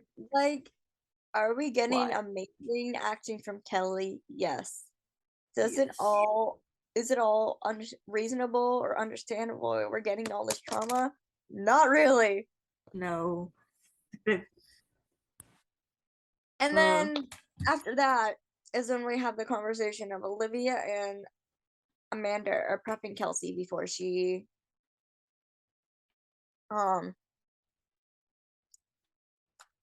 testifies. Yeah. Yes, before she testifies. And then she says Kelsey's like says something, and then Amanda says, "Oh, wait, lost it. Hold up, you need to toughen up." And Olivia's like, "Detective Rollins," because it has been the last time Amanda has victim blamed or said something like that to a survivor was back in season 20. Oh yeah, I don't know which episode it is because I never watched season 20, but it was the episode with Sandy. Oh, I would skip season 20, so I watch it. Yeah, the last time Amanda has done that to something, but not the Sandy episode, or like Sky, as she's known, because she is a prostitute. It's the episode where Amanda threw money at her. Anyway, I don't remember if that was the last time that Amanda has done that. But also Amanda did that because she had just been cheated on. Was it an excuse? No. But it is like similar to she had trauma now and trauma then and said something to the victim. Again, not an excuse, but similar situations.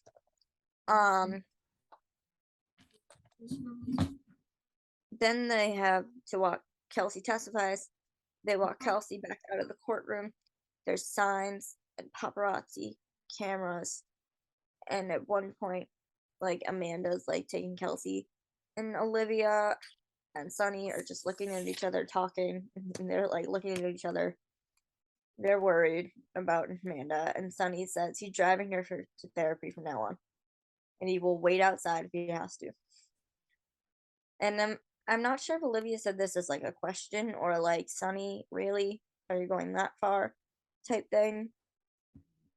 Or like a statement, or if it's like, "Sunny, really? Are you going that far?" type thing. But Olivia responds, "That's real life. Real love." Like, does Sunny want to drive her all her appointments and wait outside? No. But he knows, and Amanda knows, that it will help her, and he just wants her to get the help that she needs.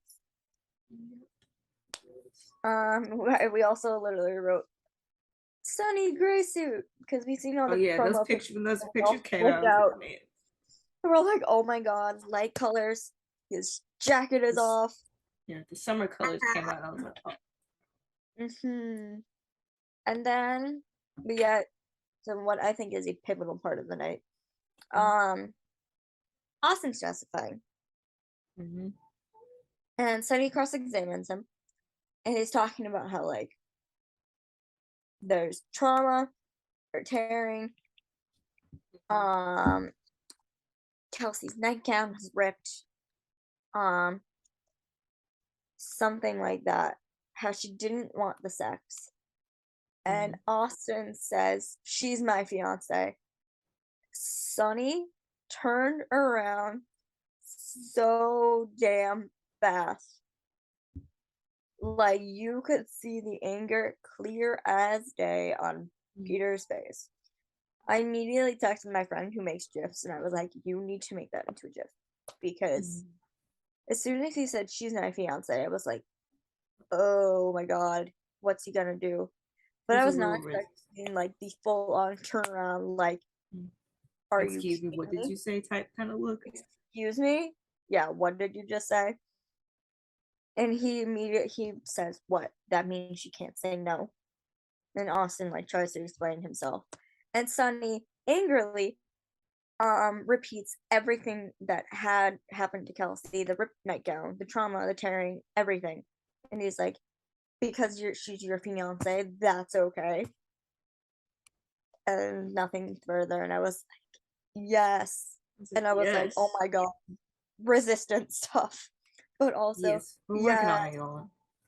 Can't tell you what it's because about yet. another thing we were all thinking I want to work on that real bad too, but we have some time before we get there. Oh yeah.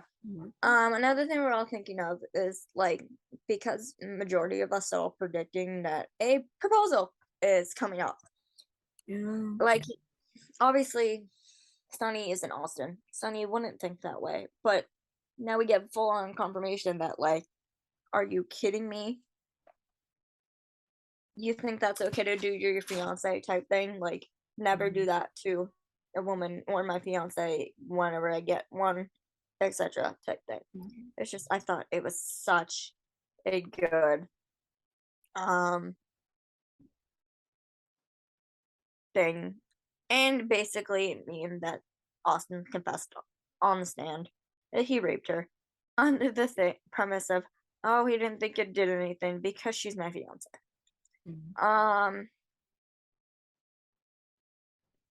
Kelsey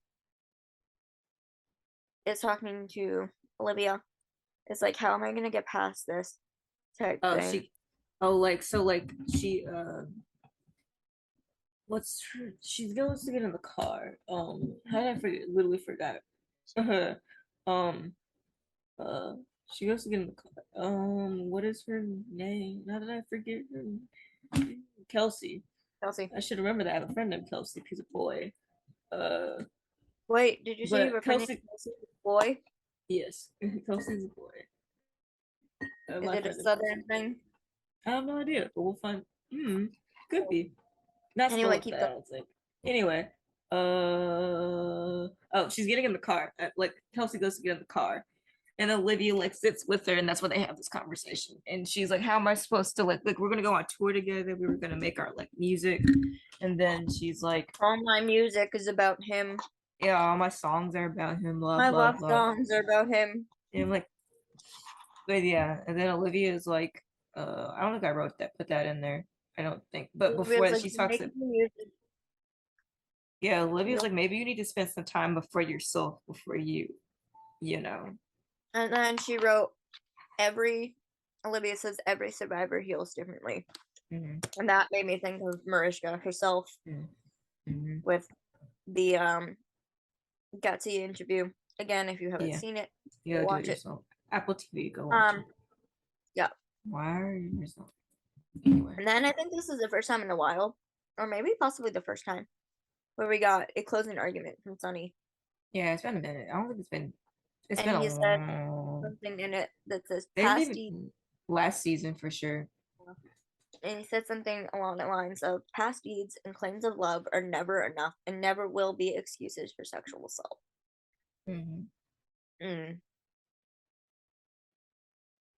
Yeah, that's it's true though. And I was like, feels very resistancy, but we can't tell you the reason why. But oh yeah. Then we get to the bench scene, the one that we had seen in the promo.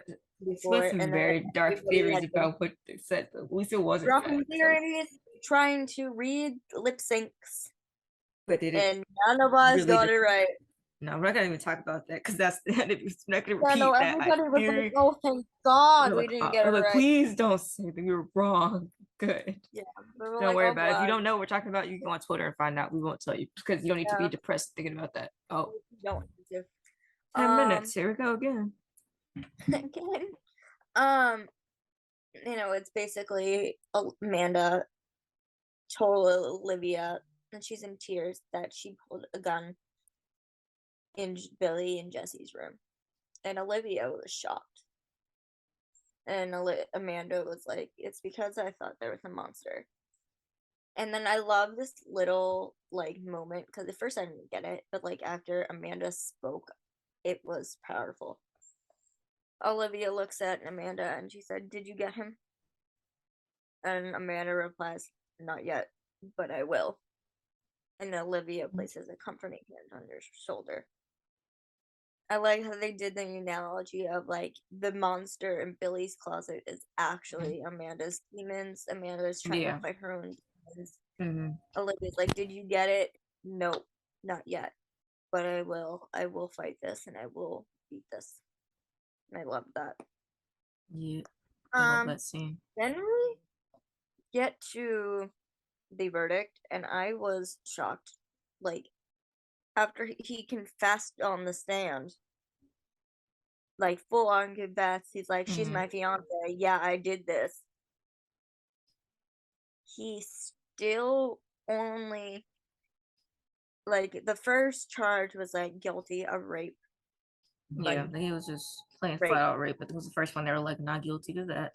And it's not guilty, and I was like, "What the hell is going on?" No, what?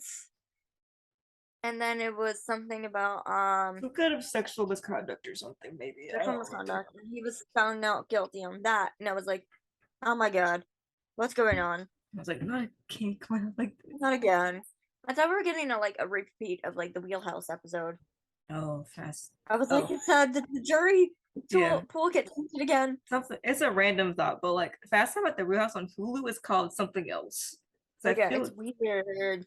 It's called something else because there actually is a group called the Wheeled House, and I think I was on, like, "No, not doing copyright." yeah, and they're like, "Oops, we gotta change it," so it's called something else on Hulu. I don't know if it's called that. I mean, once you watch it, but on Hulu, it's called something different. And then the last charge is rape in the third degree, and he is found guilty of that. I was like, okay, thank God he's found guilty on something because he did rape her. He confessed to it. That's like the smallest. That's like the lowest charge. And I literally wrote, I'm like, I'm shocked considering he confessed. Like, I need to know what the writers were thinking, what the jury was thinking. I want to give you some Google and see what that actually. And Sunny looked angry, and rightfully so, because again, and I'm going to keep saying okay, it says according to Google, because I need to know what rape of the third degree is, because we forgot to look this up. It says if an alleged offense does not meet the definition of first or second degree rape, it still clearly expressed the lack of consent or threat of harm to the alleged victim's property. The state may be charged as third degree rape. This is a Class C felony carrying to 5 years imprisonment. Yeah, nope, not enough. Nope, he raped his fiance. He knew exactly what he was doing. Actually, no. I'm gonna take it back. Because it didn't really seem like he knew what he was doing. He didn't think he was doing anything because she was his fiance. But the truth in the matter is, he did something, fiance or not. He raped her. So we find out from the news that he would be put on the sex offender registry and possibly face either like parole or prison time. Again, didn't think it was enough. Sunny looked angry, and rightfully so. Peter's angry face in courts after verdicts, so good. Like, his face said it all in that scene, that he did not think it was enough. And that's when Kelsey tells Olivia, you need the car when she gets in the car. Olivia sits in the car with her. Conversation. Yeah, that's that scene. They said you need to learn to love yourself before you love anyone else. And I'm like, ma'am, please take your own damn advice. Take your own advice. Please. And then we transition to Austin and his lawyer talking to Sunny because they're like, it's either prison time or something else. And Austin's like, I'll take the prison time. And I'm just like, oh, maybe he's finally feeling remorse. And the lawyer's like, yeah, that's not your choice. I'm like, Kind of is, but whatever. okay. And he's like, yeah, I'll take prison time. And then as they're walking out the door, Austin turns back to Sunny and he's like, do you think Kelsey and I have a chance after this? And Sunny looks at him and he's like, son, it's over. Yeah, like, move bro, on. like, it's over, Like, man. dude, Like, you really think you have anything after this? yeah, I'm like, And what then were you thinking? Sunny, being the wise, good man that he is, he said, I don't know who you take your romantic advice from, but I consider losing them from your life. I was like, Yes. yes, please. Yes. Mhm. And then we get the last scene of Mhm. the episode, the last releasey scene. He's saying something about like Amanda like heard like what he said to Austin, or like something of like losing love or whatever. And Amanda's like worried. I'm like, she's like, I'm overwhelmed. I'm worried I'm going to lose you, or that I've already lost you. And Honey's like, you haven't. It was like, ah. And he says, the truth is, everyone has monsters in their closet. The question is, what are you going to do about them? And Amanda grabs Sunny's face, kisses him. Sunny wipes her tears from her cheeks. I got those pictures. I made an edit of them. I'm making another And one. it is I a was just lazy. full-on consensus between majority of the fandom that hug was not just releasey, it was Kelly and Peter, and I absolutely agree. But you can't see it because I don't ever have my brightness. Did not want to let go. Yeah. And then at the final shot, like when Amanda's all that one. With that shot, when Amanda is all teary-eyed, that's all Kelly I is got. looking directly. I got that. I do have. Yep. She's looking at the camera. Like the last one, there. she looks at the camera. I'm like, I'm making an edit out of that later, but that's a later time. So,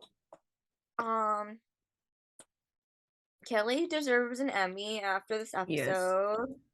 Please, she's deserved one for a while. How do we nominate people for Emmys? Like, I want to say Emmys. What is wrong with me? Emmys. Like, she's deserved one for a long time, as has Peter, but they both need one for this. Like, literally, if you're late firing her from the show, give her an Emmy. Please. Give her something for the 13 years she's done stuff for you. Literally. All right. How many stars do you give this? I like this one. 4. 4.5. Yeah, I could say 4.5 too. It would get 5 if the verdict was right. Yeah. Justice would have been truly served. It could have been. Yeah, if justice was truly served, I would give it a 5. Yeah, I enjoyed this one. It was better than I thought it was going to be. I feel like because the people were like really, because when they first talked about this idea of this like Johnny Depp Amber Heard kind of type. Oh god. Episode, people hated that idea when they first like discussed it. But they did a fairly good job at making it. Yeah, like different age groups, different jobs, different things. Yeah. So it was like loosely inspired by it, but a lot of people said it reminded them of Funny Valentine. Oh yeah, but it's like the Zoom had to go boom. We'll talk about it. We'll come back to Funny Valentine. It's like the Zoom had to go boom again. That's both like celebrity couples, and the girl gets raped, and the girl gets raped, and like, no, this guy loves me. Yeah, no. Funny Valentine, but it was sad ending because she died. He killed her. Yeah, this one at least justice somewhat served. Zoom had to go boom, so we'll be back in a second. We'll talk about organized crime. Yep. This episode was something. Yeah. Yeah, Come definitely one of on, the Zoom, like blow up best already. When I want, episodes this season. yeah, it's a good Danielle So episode. far. Great. So we'll get to that second when Zoom finally Yeah. decides. SVU episode, best one this season. Organized crime, great Danielle episode. Yeah. Come on, Zoom. When I want you to end, you would end. No, now we actually want you to go boom. You're not. Come on, faster. Okay, here we go. All right, guys, we're Organized back. crime. One Yeah. more time. The episode is called "Catch Me If You Can." Mhm. And it basically picked up right. Yeah. Very well. Yeah. Like the dude who got bit by the rats. Yeah. Like just escaped from the car. And now the whole squad is like, what? Where do we find him? Yeah. We transition, like they're basically getting information, figuring out what he did, what the car looks like, everything. And then we transition to the guy pulling in Lincoln Park, over in Lincoln Park, or whatever. He gets out, he's like buried something, or is looking for something. And there's a cop who's doing like duty in the park. And he's just trying to figure out what's going on. And the suspect shoots him. And that's basically the end, like the transition to the placards. I think. Yeah. The new guys are in the placards. I wasn't paying attention, so I did put them in there, but that is good. The new guys are in there already. Yay! It means they're gonna actually have some. There can be regular people, you know. I don't remember. Yeah, like all the like people they had before, like Cho and Maldonado, weren't in there. They were just there. These guys are in there, which means they're going to be here for at least we hope the rest of the season, or should be the rest of the season. They're regulars. They are part of the Organized Crime Bureau now. Yes. Do I remember the actors' names off my top of my head? No. So I will continue to refer to them as their characters' names for right now until we learn their names. We'll find out eventually. We'll find out. We promise. So yeah, the cops then shot. Everybody's in the hospital. They're trying to figure out what it is. My mom always makes this. This is random. My mom makes this joke about how like every time like a cop gets shot, all the cops are at the hospital, and she's like, "Who is protecting the city?" Exactly.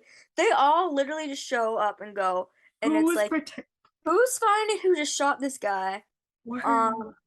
Who's protecting the city from the guy shooting everybody else? Yeah. So they're at the hospital. They're trying to figure out what happened to this dude. We find out he is married, has kids. And I think they said he was a rookie too. So this is just bad all around.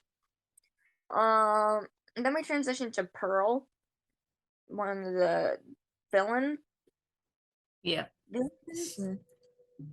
don't know if we can even call her a villain right now. She's more of like, we can say she's more of like an antagonist, but I can't necessarily say she's a villain. Her boyfriend, fiance is more of a villain. They're married. They're married. Okay. Teddy? I think his name is Teddy. Her husband is the villain. She's just there. So she's talking to this new lady, about like trying to get information on Silas and like things that he's doing. I was like, dang. Yeah. His first name is Teddy. He's Teddy Silas. All right. That's basically all we got there. Then we transition to the bureau. She thinks he's cheating. Oh yeah, she thinks he's cheating.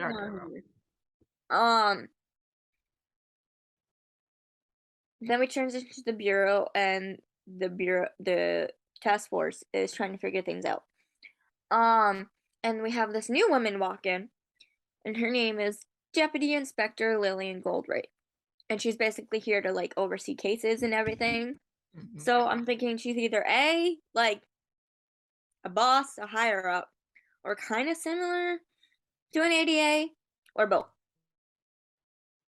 Either way, she's a pretty high up. And she and Ayana have a past. Like, they knew each other. They're kind of like friends. They knew each other in the past, which I thought was cool. Because it's like, we don't really know much about Ayana's, like, past before she became part of organized crime. Yeah. Now we know she has like this connection, which I thought was cool. Um, then they're talking and we find out the rat guy called 911. The guy who owned the rats, not the one who got bit by rats. Yeah, this is different. Okay. And his car got stolen by the guy who got bit by rats. And then of course, because every time we have an episode, we get a new Jet outfit, and we comment on it. And we literally said, so Jet's outfit is super cute. She's black nail polished, and she has like this tan vest and like this flower colored shirt. Very much what's the expression? Outfit for like the girls, gays, and bays. I don't know. Yeah, that kind of vibe is what I got from I don't know. I guess so. I guess that's it. I mean, I'm very queer, but I don't read anyway. Yeah, that's basically what I was trying to say. It was like I got a queer vibe from it. I loved it. We too. We canon bisexual Jet. I don't. Oh, we do. Believe it with my whole soul. I mean, Ainsley is, so it wouldn't be far from them to do it. Yeah. Yeah. Sorry, it's for. And they literally like Very good. Last season, there were the episode where they were trying to crack the rainbow code. They showed Jet typing on her keyboard, and it glowed rainbow. Yeah, she has like those like gamer keyboards that light up rainbow. Like they didn't have to show that for any reason, and they showed it. And I'm like, yep, that is what's starting my head canon. Yeah. So the outfit, queer vibes, but also she just very cute. Oh yeah, the flower. Yeah, it's very. I don't have a picture of that man. Okay, yeah, literally. Go. Let's see if we can find a picture. Hold up, and then we'll keep talking. Then we transition to like Ayana and Reyes. They're like in the car. Going to like find like the car and everything. And then she gets a call from Denise, who I did not know was going to be in this episode. Yeah, we thought we were. I thought it was just over and done. I was like, no more seeing Denise. I did not see Denise anymore. I was like, oh. Yeah, we didn't think she was it. She was coming back, so that was a surprise. And she's calling Ayana because it's her day for visitation, which basically means the divorce went through, and now. Well, I don't think they're done because divorce takes a long time. They're trying to deal with it, and it basically went through. Now they're trying to my God. Visitation custody. Yeah. With Jack. There's a little bit, and you said there's a little bit of plot discontinuity. It's a lot. It's actually quite major that they messed this always, up. There always is with these shows. And Danielle agreed with us because she's like, is this kid gonna grow up type thing? Because Ayana, he's still holding this little baby, and he's looking like a baby carrier, like a harness baby carrier the first time. But it's been over a year since they first introduced him when he was a baby, so he should be like 1 or a little older. At least a little older than 1. Not a tiny baby in a baby carrier. It was like your plot there's a little missing, but okay. Someone forgot how much time passed. They're still trying to find somebody to play him. Yeah. But they were like, yep. And we forgot. So Denise calls her and she's like, Ayana, is your door locked? Yeah. And Ayana's like, what do you mean? And Denise is like, oh, you forgot about your visitation. And Ayana's like, Denise, I'm sorry, there's a case. And she's like, nope, don't want to hear about it. Maybe we should just put the money that we're using for lawyers in our divorce into a college fund, and you should forget about custody type thing. And I was like, this gets darker and darker. Stop. Stop. I was like, oh. Like Ayana is not going to stop. Her heart has shattered in that very moment. Ayana is not going to stop fighting for custody for her child. No matter what you say. She won't. And then she like hangs up and basically it's like, Reyes, sorry. And Reyes is like, I get it. I'm married with 3 kids. Mm. Which we've seen pictures of the actress who's played his mom, not his mom, his wife, and one of the kids. So I thought there was only one kid. Apparently, he's got 3. Oh yeah, I remember that. Let me see if I can find the It was on picture because it was on an Instagram story, so somebody might have screenshotted it. I don't know.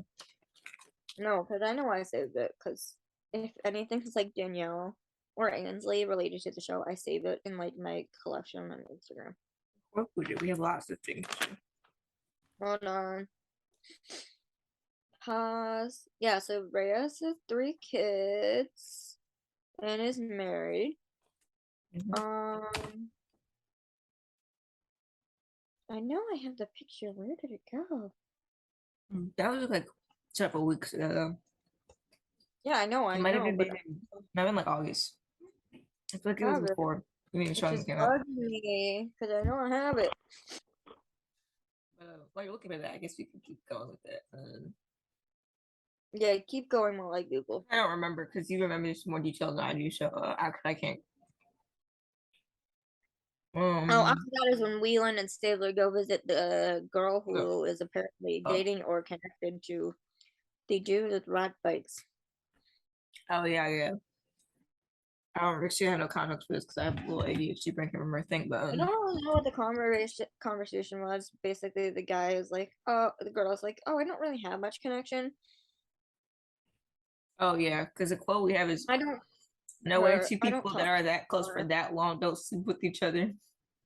Oh yeah, It's a and genius then thing. literally like she's saying all these details about him, and Whelan walks outside with Stabler and says, "No way, 2 people are that close for that long and don't sleep with each other." And Stabler says, "Sure about that?" Mm. Okay, look, we don't ship them, but I admit that was kind of funny. My dad was laughing. I was like, "What's so funny?" He told me what he said. It was like, "Oh, okay, kind of funny, but also, really, Mm. why, why, why you gotta give him that?" Yeah, it's like Nobody else is like to me. not good advice, sir. Not good advice. Not good advice, really. Like, dude, you were married. You were Yeah, saying this. literally, you were married your whole career You until were Kathy married the died. whole time you were close with Olivia. So, Yeah, just because you were separated does not mean you weren't married. Just saying. mm-hmm. And then, because that's also when he kissed the other girl. Forgot her name, but yeah. Danny Beck. Anyway, yes, that's when he kissed her, and that in between because Olivia wasn't there. People decide to so much People forget throw it. that. People Like, forget that inconveniently forget that happened.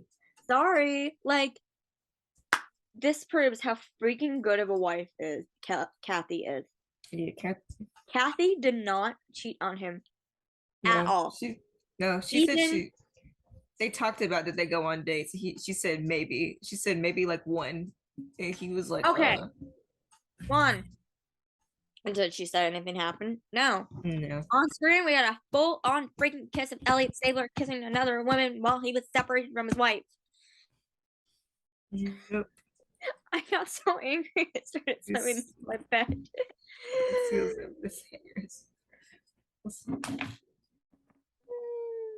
Anyway, sorry, we'll get off my Elliot Stabler No, I hacker can't find the subject. damn picture.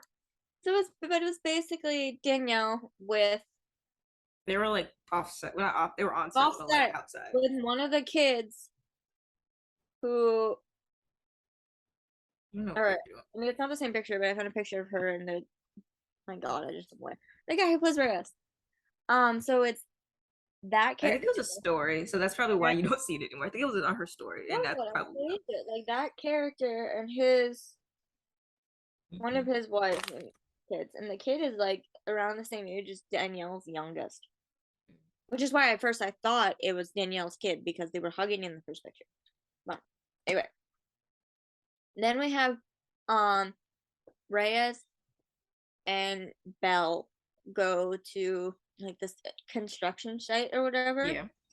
and they like bang through the wall, and there's a rat, And it's crawls to the door, and Yana's like, she's like, I hate rats type reaction. Just funny because we don't usually see Ayana very scared. Apparently, she's afraid of rats.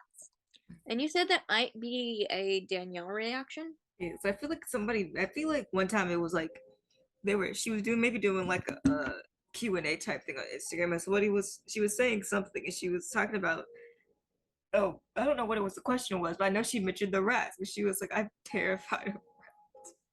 I think somebody asked her what was like the strangest thing they had on set or something weird like that, and she was like, the rats.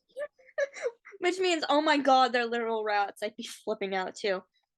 Oh, I found the tweet about Jack. Danielle said, Oh, yeah. I need baby Jack to grow. That's all I'm gonna say about that. Yeah, and I'm like, bro, And then oh my god, the reply is hilarious. Somebody said, this is Law and Order, he'll be in college by next year. Yeah. Oh, plot just because remember how they said that Eli was gonna be in college and Eli's 15? We haven't seen any of the Stabler children to see this, so we won't know yet. Alright, so I found a video of Danielle filming the rat scene. Oh yeah. I was like, I feel like she's talked about it before. No. Because it's got audio too.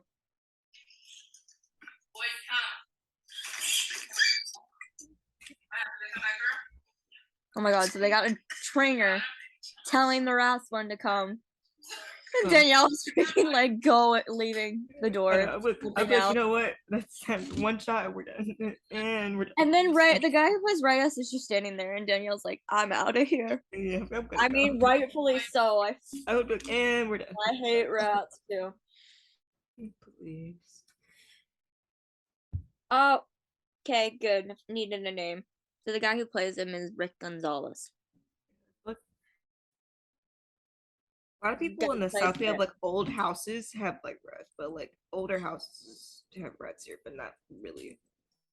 Oh, also while we're on the topic of Danielle and Belle, apparently we have a fan base name. It's called Bellions. Yeah, yes. Love it. Love it here. Okay. Where did we leave off? Rats. They get information of like where from Dee Dee of like where so the woman who is very close to the guy who hasn't slept with him. Dee Dee of like where the guys could be. And they end up at the wrong house. Yeah, they did that camera work on that scene is pretty good though. Oh yeah, it literally looks like Elliot and Jamie are at the door, but at the wrong door. Right house, and then the camera transitions. It's the wrong house, and they got the rat guy opening the door, and it's the woman. So we find out the rat bites dude. His name is Kenny, and he is somewhat close with Duty. And then Stabler and Jamie are like, crap, we got the wrong house. We need to figure out where they are now. And they find out that Dee Dee and Kenny were gonna run away together, but Dee Dee had to like bring like these like dudes in to like kill him, which I'm assuming are connected to the Silas family because I don't know, they're powerful. They got hitmen. And Dee Dee is like apologizing profusely, and there's this whole gunshot scene, and you think he's dead, and he walks in, and he's like, "This dude cannot die. Rat dead's gunshots. He's not dying." Yeah. And Kenny is like, "What the heck?" And then Dee Dee has like the sick grandma, and they're like, they threatened grandma. I had to do this. And then did Kenny kill her? Yes, he strangled her. You what? He strangled her. Oh yeah. I think with her hair. It looks like because when her like body's on the ground, her like hair is like across her. Okay. Anyway, the dude she's dead, and Kenny has when Elliot comes to look, he's like, oh. And stole another car that was at a gas station. Yep. Problem is, because they get the call from Ayana, because Ayana's like, Jet, find this car. Or actually, no, Ayana first calls Stabler, and it's like, he took a car, and Elliot's like, okay, we can get Jet to track the car, and Ayana's like, there's more. There's a sick baby in the car because the mom was trying to get ear drops for her at the gas station because she had an ear infection. So in the summary of the episode, it said that Jet was gonna have like a crucial step or do a crucial thing in saving the baby.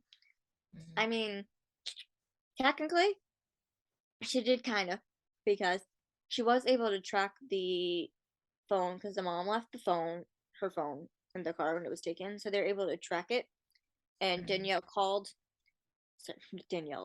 called and had the mom talk to Kenny to try to do it.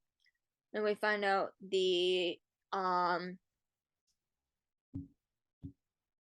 while they're tracking the phone and while they're doing the call, that rat bites cause delusion. Yeah. And Ayana's like, man, yeah, because of like sepsis or whatever. And Yana's like, man, That's down your organs.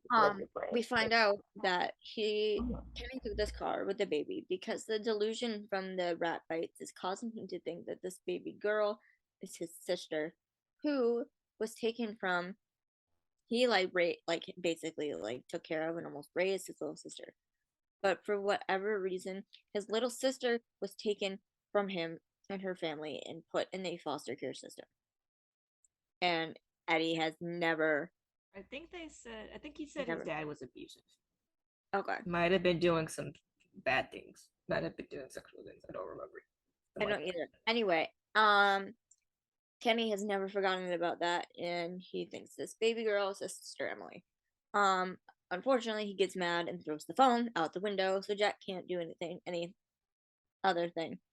But the mom never was able to put gas in the car, so the car stopped, and Ayana and Bobby Reyes were able to find the car and Kenny. And Kenny's literally in this patch of the woods in the park, and he's literally sitting on this bench trying to comfort the baby because he thinks it's his little sister. And I'm like, at least he's not hurting the child. Yeah.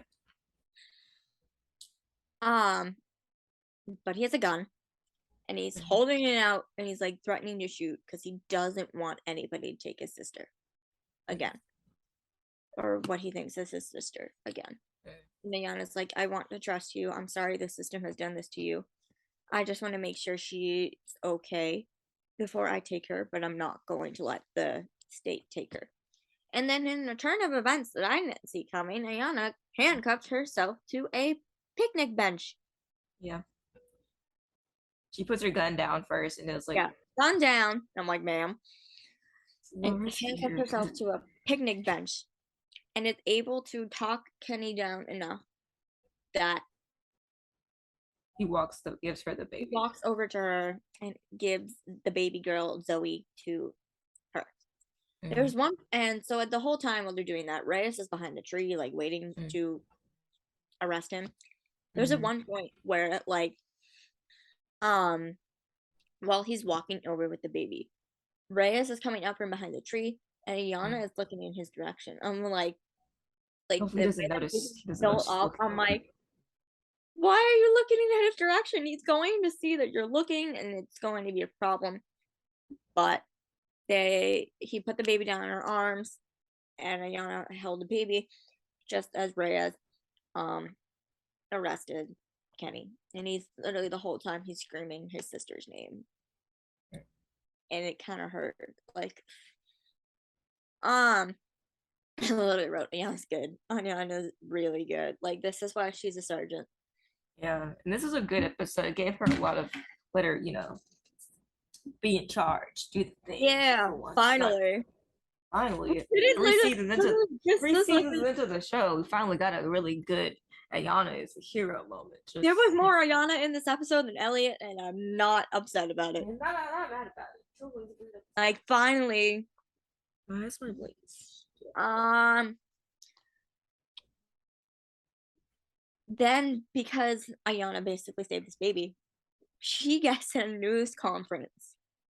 And the headline on the news says, hero cop saves baby, and they show her Ayana like holding the baby and everything, and they show Denise in her hotel room holding Jack, watching the thing, seeing it.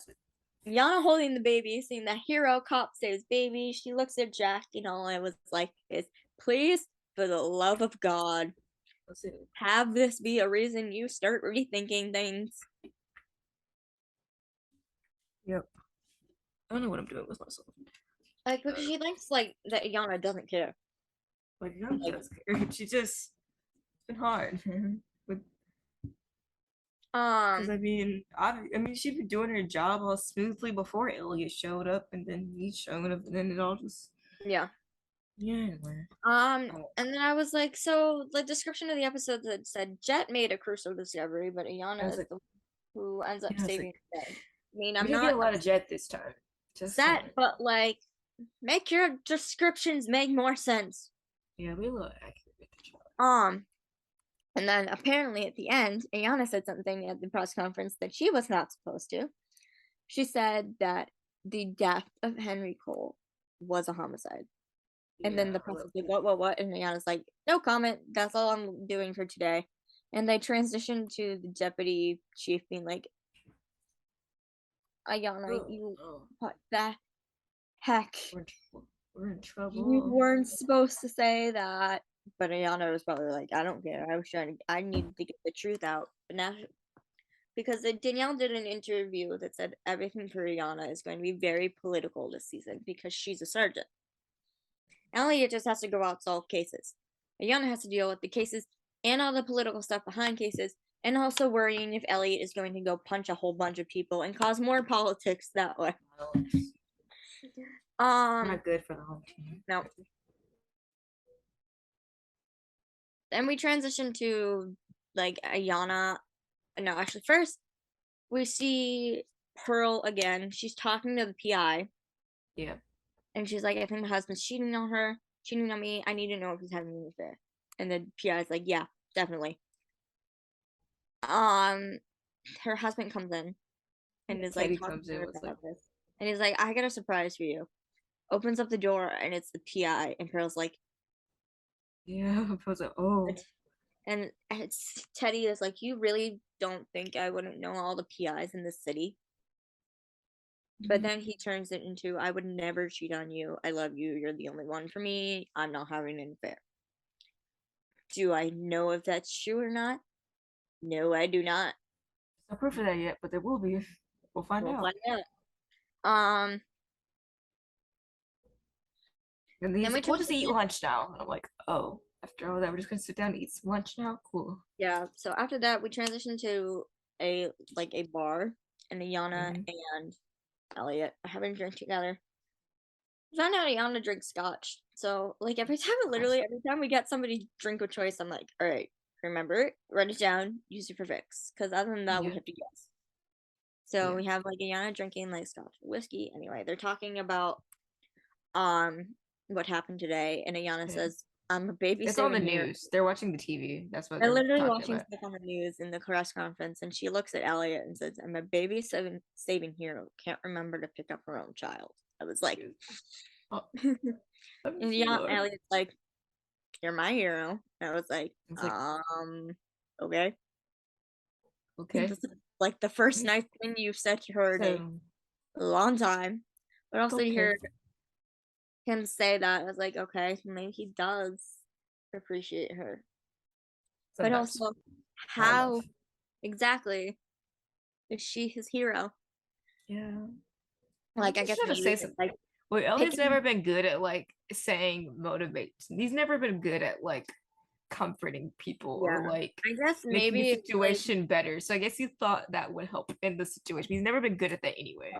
But I mean, like, technically, Ayana did help him get up off his feet after everything with Kathy because of like the new task force and everything. So I guess everything. So after that conversation, we get the unfortunate news at the end that the cop at the beginning of the episode, Danny Murdoch, was killed.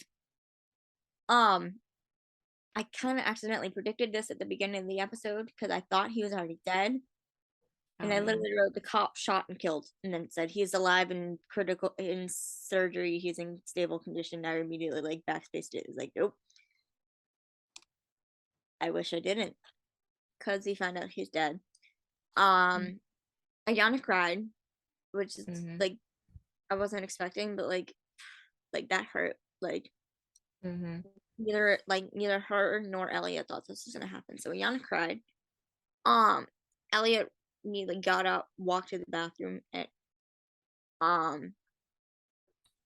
bro, finally an episode where we were like, I was like, finally an episode where Elliot didn't do anything stupid or break anything. I was like, dang, I was wrong. Well, I mean, the last minute of the episode. Was frustrated, kind of understandable. Like this dude literally just killed a cop. And he does give somewhat of a reason why he did it. So Elliot hits the mirror. They show that his hand is bleeding and the mirror is broken. And then he says, the guy had 5 kids. It just hit close to home. And I was like, fine, I'll give you that. Yeah, like, I'll give you that this time. Only this time. Yeah, especially because you should be paying for that. If like literally, if I don't see, I don't know if they'll bring up this again, but if I don't see Elliot at least sending like sympathy something to the woman who just lost her husband and is now a single mom to 5 kids, like she is a single dad to 5 kids, then anyway, that might just be me. But so yeah, he said the 5 kids hits close to home. And then there's more conversation, and then Elliot says, I appreciate you, Sarge. And then Ayana says, yeah, I appreciate you. And I literally wrote, we won't deny that the two appreciate each other, but you can't ignore the way he sometimes disrespects her. Yeah. But this is a good episode of yeah, we'll give you that. But this is a good episode that showed that yes, Elliot is capable of respecting her. Yeah, which means he chooses not to. Sometimes he chooses not to. This time he chose to. Yeah, I'm like, how many stars do you give this episode? Because that's like the end of it. Like 3 3/4. The only reason why like episode, we needed more Jet. Yeah, literally more Jet. More Jet. That was what's missing from this episode. Be like 1 scene or 2. More Jet. More Jet. Other than that, it was yeah. I didn't appreciate that Ayana got a lot of good moments in the episode. That's the reason why it's not. Yeah, it was more Ayana than Elliot, so that was good. Yeah, which I enjoyed. I enjoyed that. It was a refreshing. They're literally proving the point that they didn't think they could prove, that a character besides Elliot can carry the show in an episode by themselves. This episode was Ayana focused and Danielle killed it. Yes, so good. All right, promos for next week. Law and Order. There's like I don't know, a guy serial killer going after girls. I think it might be another possible SA case. But the big thing of the case is Sam is literally in the bureau homicide bureau, and she's like, this is like finding a needle in the haystack. So basically they can't figure out who did this. Is what I'm going with. Let me see while we're here. Let me see if I got descriptions of episodes. Yeah, I put all the trailer links in the. Yeah, you have the trailer links in our doc, but I'm gonna see if they have the because there's a YouTube channel that does all the things. So where I save them as soon as they put them up there. So the episode is called Where Did You Get Benefit of the Doubt From? Because the episode is actually called 12 Seconds. I think when they upload the channel that uploads the trailer is called it that, but maybe they were. So it says Cosgrove and Shaw piece together the clues of what happened to a murdered law student, uncovering a web of blackmails and lies. Yeah, it has benefit of a doubt. That's probably incorrect. It could be. Who knows? Price fights to have a piece of shocking testimony thrown out. Guess we'll find out. And then SVU. Steps. It's like literally this whole thing is like there's this dude in a gas mask hunting. Yeah. There's also a serial. Is he? Serial. Is he just a rapist or a serial killer, or is he both? Probably both. I'm assuming. Probably both. It says it has to be some kind of sexual crime in this, something like that. Yeah, and the But that's gonna be description. wild. Yeah, the description of Ready. it is a home invasion and kidnapping lead the SVU to a shocking discovery, and Muncie tries to fit in with the squad. And the trailer showed her she finally got her blazers. She got Oh her yeah, blazers she though. literally got The a little trailer, I was blade. like, yes, there she is. Ready. And then organized crime is called Spirit in the Sky. And it says when a suspect in custody for Henry Cole's murder, Reyes goes undercover at Rikers to gather more information from him. Dude literally just started and he's already going undercover. Good for him. But Yeah, also, like, when can we get Jet undercover? Please. Ready. Not that I'm not going to enjoy seeing this dude and how he is undercover, It'll but be good. give me Jet undercover, please. And then it said Pearl and Teddy make a difficult decision to ensure construction on the casino stays on schedule. And something interesting that we put in our notes is that Reyes is having to choose who he's listening to, which is Ayana or Elliot, because they in both the have promo. I was like, oh. Yeah, in the promo, Elliot is looking right at him and he's like, if you're going undercover, you're going to listen to me. And I'm like, I mean, every time you got boss? undercover, it's not gone well. Yeah, every time you go undercover ain't going well. Also, you're not his boss. Yeah, that was something. Oh, side note, because you put it in the doc and I forgot to mention it, is that Ayana still wears her wedding ring. Yeah.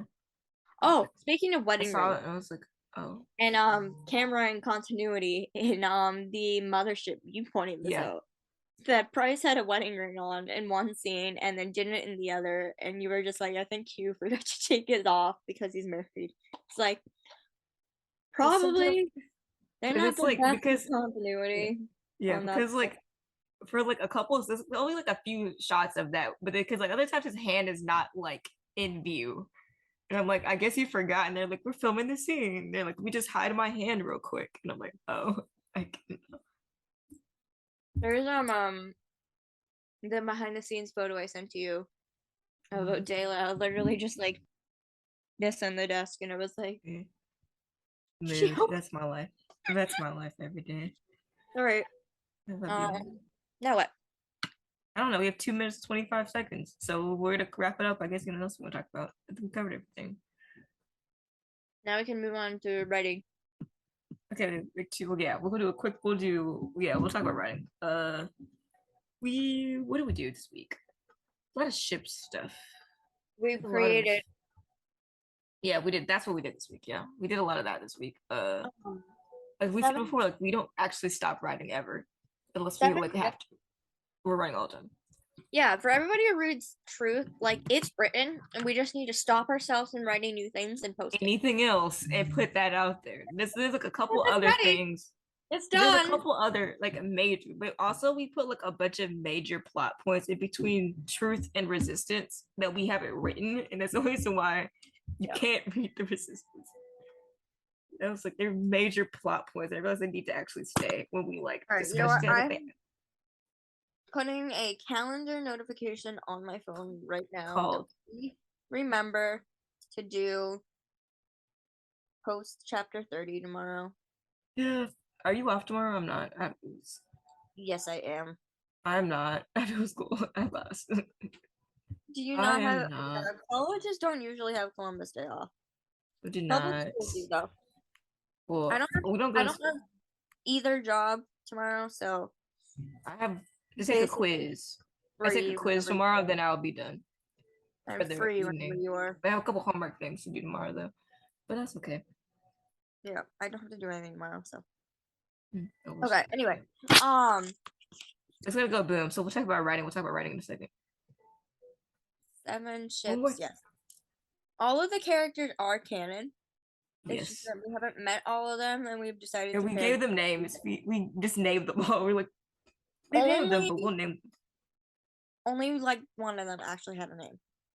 Yeah, rest of them we just made up. So if they happen to have the right names, we're just gonna be like, we guessed it. If not, we'll just change it, or not. Who knows? Well, we'll find out. We'll talk about more writing in a second after it goes boom. Come on, happened already. That's like Because I would think that's probably one of deleted scenes they had. It Or is. they were It's a like, weird scene. It is. I they were my remember like watching. girlfriend, and then had to break up with him. I was like, man, grumpy boy. Oh, I have so many like funny clips I like to watch that are not SVU related, but they could be, and they're so funny. Anyway, real goofy. Alright, Anyway, sorry. back to writing. I'm not watching. I'm reading a fic thing. Yeah, we gotta get back. Very fun. We're literally when we tell you guys we write every single day, all day, unless we absolutely Every can't day. It's my stress until reliever. yeah, I read a lot. I It don't. also I gives write. me some anxiety, but mainly my stress reliever. Yeah, I'm like, time to go write something. Literally, if like I'll be like, I like we write fics on our own too, but like I'll like be like, time to go work on a little piece of mine. Go see what we're gonna do with that today. I have done that like 3 a.m. I'm like, a little work too. Then I fell asleep without charging my phone. That's the reason why I fell asleep without charging my phone last night. It's because I forgot to plug it in. I was like, oops, forgot again. That's how I live my life. But Oh my god. what? Can you Oh tell my me about? god. Oh my Mhm. god. Yes. Sorry. Oh my god. But are you gonna tell me or not? I can't just Yeah, freaking. the latest chapter of Let Me Take Care of You by Guest Oh, I know. 92. Oh yeah, I know, but I haven't read it though. I know it's there. You need to, cause I'm flipping the frick out. I We like scrolled love. through it like briefly, but like, Where's oh my my emails? god. We love some. We just love some. Oh, let Literally me to the take care of first you. two So paragraphs, you'll get why I'm flipping out. we love a good. Is it let me take care of you or the other one? Let me take care of you. I gotta. Gotta. The But chapter we is called Home. It's chapter 47, and it's called the Home for Chris. Christmas.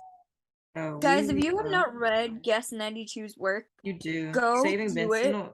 They are probably one of my favorite Yeah, authors they're on gonna. AO3.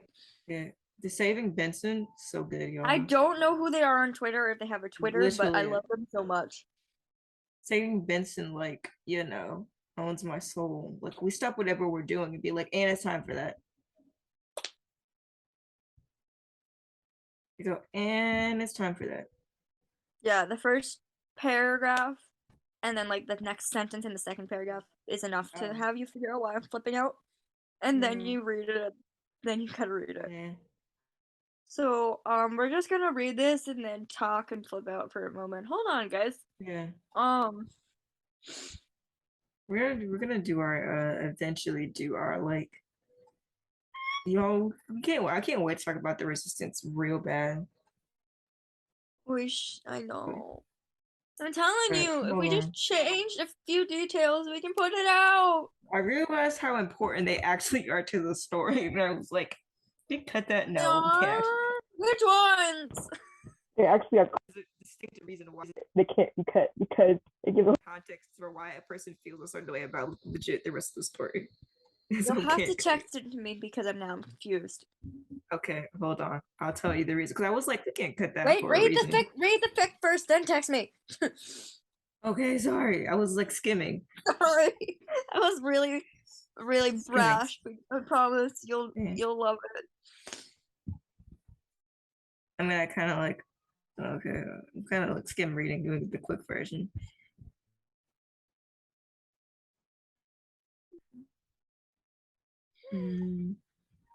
Oh, oh man, I love being emotional.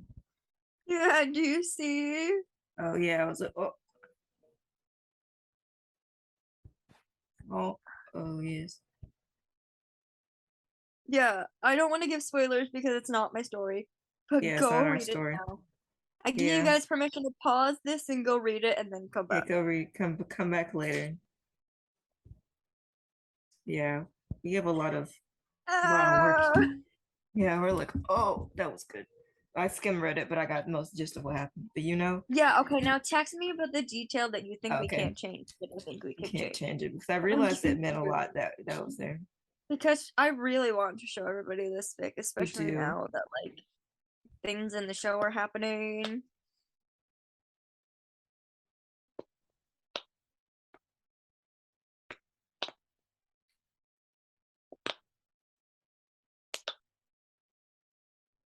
I don't know. We have this awkward silence. So say, I don't know. What are we talking about?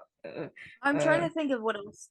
Oh, you were texting me the detail, and then once I Yeah, see I'm the doing that. detail, Of why you realize why we can't take that out.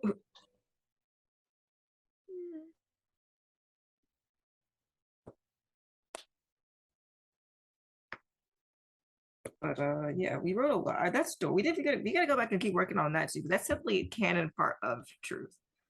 Yeah. What I'm talking about. Okay.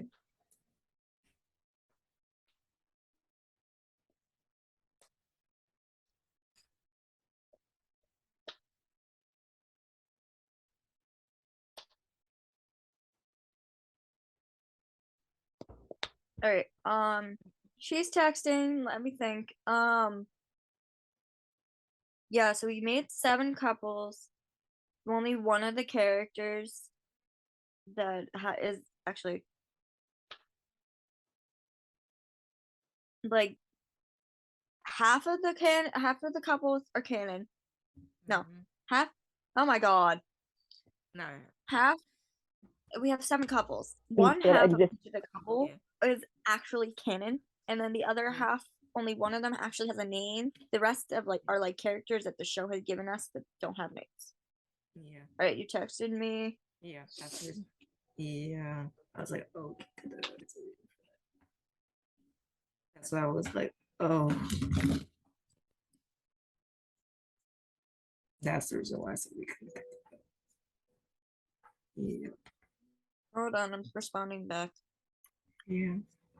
We have a lot of good stuff going on. Eventually. So much stuff to work on. So many things. Yeah, because like Truth doesn't have a lot of good stuff too, and we have some we gotta do that angsty one too. I'm not ready for that yet. Yeah. There's like a Right. A lot of the stuff that we've been doing recently is diverse. Like we like writing like a bunch of different like diverse couples in our fic. Yeah. Mm-hmm. And I just love the doors that it's opening, and I'm just loving exploring it because it's helping me find out things that because like originally we included more characters than we thought we were. Because at first we were like, we put them in the alternative resistance. They need to be in the actual. Yeah. So, but you guys might like it, I guess. I don't know. I feel like we might get into big trouble. The alternate might get us no. It might get us some more trouble than the actual story, but that's okay. I don't care. Yeah, because it's an enjoyable. It's creating your own little world and loosely inspired by other things, but like creating a fictional country and you kind of make it to make up the rules, but they're bad rules. Yeah. So you have to be like, and they're bad. They are so bad. Yeah. I'm like, how terribly can we make things without making them even worse? I'm like, make up basically like the not so everything happened. It's like, but we've had something happen to just about every woman we've written. Yes, yeah. To prove how bad this society is for them. Yeah. Like even the highest because there's a class in it too. Like even the highest class woman is not safe. Like even in our character, in the characters, is not safe from having something happen to them. Yeah, it's a rough one out there, but and we've played around with other ideas, and like some women get jobs. And kind of like we've given them some jobs, but they're kind of like not the best jobs. And we played around with like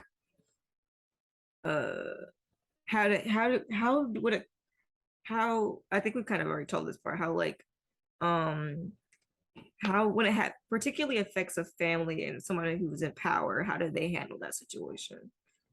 I think it's been fun. Yeah. Oh yeah, definitely. Or like how Because exactly like this character has a lot of power in the situation, and then yeah. something happens to somebody close to him, and he's like, "How do I deal with the fact that somebody close to me got hurt while having to deal with the people that are Yeah. above me?" Yeah, because you have this There's a job. different like justice is still a part of the system, but there is a Yeah. different justice system than usual. So trying to get Yeah. justice is harder, and people still have to fight for it. Yeah. And like it may not be as smooth, and how lawyers and stuff and cops work make things a whole lot more difficult than they should be. Oh And yeah. like even being believed in the first place is a very difficult thing for a lot of the women in the story. And how like And age some of them, age yeah, doesn't affect you either. Like no, they don't if care. you're a woman, it's happening to you. Yeah, it's a lot of like Which unfortunately is the reality we live in. yeah, which is why it We was did it. when we debated on like certain characters, we're like, would this happen to them at their age? And we're like, yes. In this It's society, because yes. yes, it would happen to them. And it's a fun story that I accidentally came up with based on a dream I It had. is It was the get way best fried. thing you've ever come up It with. I'm did. It so did. I freaking love glad it. you did. It literally spurred off of a random dream I had. And then I And was the like, best we thing talk ever. about I told the whole story on the episode we recorded a couple months ago when we talked about the first part of the resistance about how like I had a dream, and then I was like, let me tell you about the dream I had, and it spurred this whole story, which is nothing. And that fact, it's not even that character who does the thing either when we actually wrote it. Because originally this was Yeah. I was like, that does the thing. I don't know why we have to be very vague because I want to tell you guys anything. So you need to go read it because it'll be such a tasteful masterpiece that I've created in my life. Yeah. Yeah. It is definitely like a masterpiece in our eyes. And trust me, if I could figure out how we get paid for it, I would. Yeah, I'm like, I'm like, yeah, can you like slide this underneath? Like, yo, Google when you can't because Or, it's oh my god, we can't yell at what we can't say we're gonna slide it under Warren's door anymore. We have to No, we slide it used to under. say that, Litten. We did used to say that. He's like, why am I slide this into the door real quick? Sorry. We have to slide it under David's door now. Oh, didn't Okay. he reply to your comment on Twitter on Instagram? I think he liked. I feel like I asked the one time about. Did I get an answer? I don't. That means technically he kind of knows who you are. So. Oh, I think I did actually get an answer. Get us the end, bestie. I think I did. I don't remember if I screenshotted it or not, but I feel like I did get an answer, and I was like, "Yo, how you feel about Barson?" Either that, or I'll tweet Betty because she apparently likes like all majority of my tweets now. Yeah, I'm like, Betty, please, what can you tell us? What do you think about Barson? Which reminds me, we need to do more Maxwell. We do. Oh, we had a role for her, so yeah, we'll have to play with that a little bit. We have to give her more, because yes. Also, she needs to be on SVU again. Yeah. So for like that last scene, we're like, I need some more. I literally like I put on Twitter because, oh my god, the other day was the 40th anniversary of Cats opening up on Broadway, and that is the role that like skyrocketed Betty Buckley into Broadway fame because they got her Tony, and I was like, majority of my roots all know Betty just from SVU, and I was like, she's really talented. I listened to her guys, sing. I feel like you are missing out. I feel like she was on like a Christmas album or something, and you were like, "You're gonna listen to this," and I was like, "Oh." I literally just sent you like about any Betty Buckley clips I could. I've had the privilege of seeing her live, and now I just share any music I have. I had a dream I did of her. What? That's like about that dream I had. I had a dream I met Betty. Did I tell you this? Oh, that's awesome! I did. I had a dream I met her. She performed at the theater at my school, and I was helping backstage. I got to talk to her. I don't know what I talked about, but I did get to. That's an awesome dream. when I went to go see her, my dad was joking around with me before I opened up the playbill, and he's like, "What if she's not here?" And we drove all this way for nothing because I had bought the ticket I wanted the ticket for my birthday specifically because I wanted to go see her. And my dad was like joking, he's like, "What if she's not here? What if?" And I was like, he's so sad. She was there, so luckily. Like, I mean, I guess while we're on the topic, I love like standbys and understudies. Like when I saw 6, Yeah. I had 3 alternates, one of which I like wanted to see specifically, and the other 2 were just fantastic. There's like this stigma sometimes in the theater community that if you're seeing a standby or an understudy, that it's not, the show isn't going to be as good. But they would not be the standby or understudy if they weren't good. And sometimes you can get an even amazing performance just because you're seeing the standby or understudy. Yeah. So I get it that did my play in the sometimes summer, so I do definitely understand being an understudy. I get it that you were a standby, you get it. I get it For that 3 sometimes characters. you buy tickets like with like big name shows, like you buy tickets to go see the big name. Like, for example, like there was a show that Raul or Betty was doing that I would specifically buy a ticket to go see them. Yeah. And their understudy was there that day. Would I be disappointed? Just a little. Absolutely. Would I take it out on the person who is the standby or understudy that day? Absolutely not. I would do my best to move on and focus on the amazing performance that I'm giving. That's my theater spiel of the evening. Theater spiel of the day.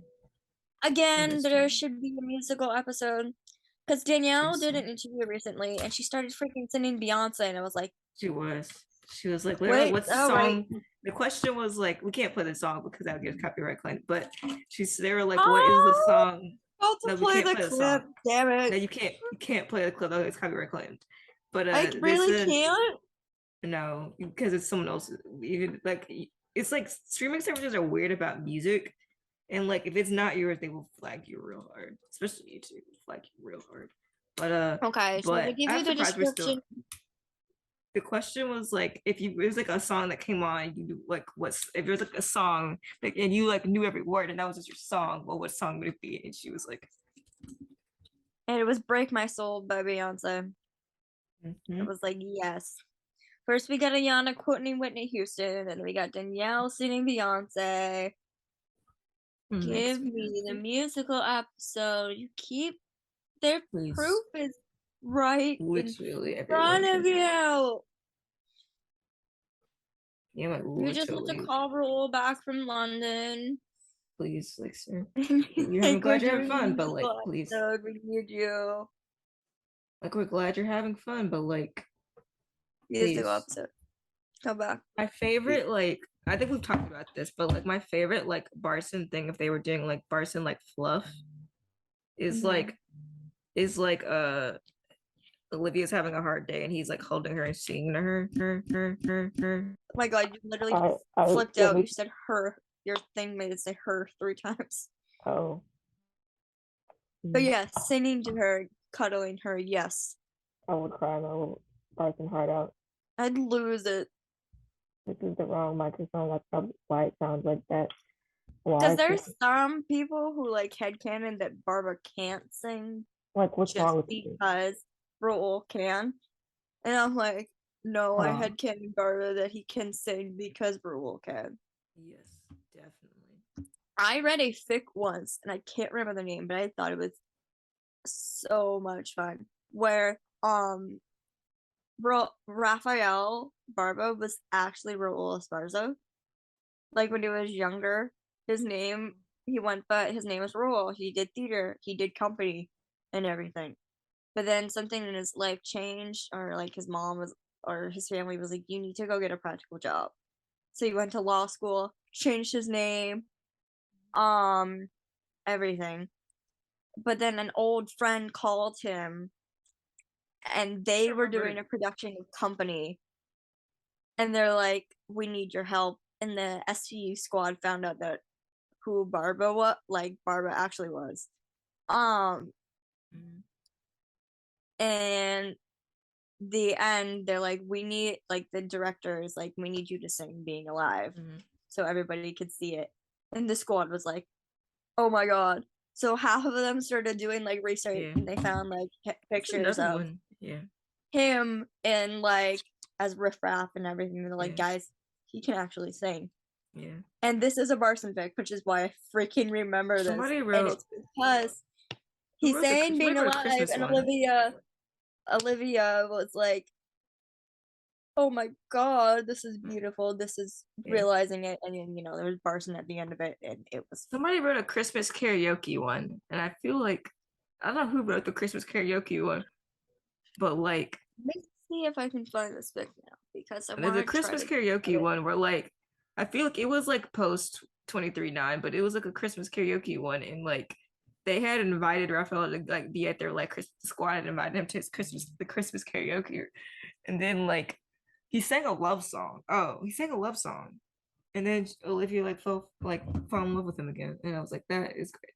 I can't remember what fic that is. There's a lot of fics. You read a lot of fics. I found it. So it's called Being Alive, and it's by Phoenix HP5, and it says the summary is Rafael Barba has a past. He used to be in a theater. While in a case, the team finds out and force him to sing for them. He reluctantly agrees and blows them all away. Let me see if I can find like the ending, just like where they're all like talking about it.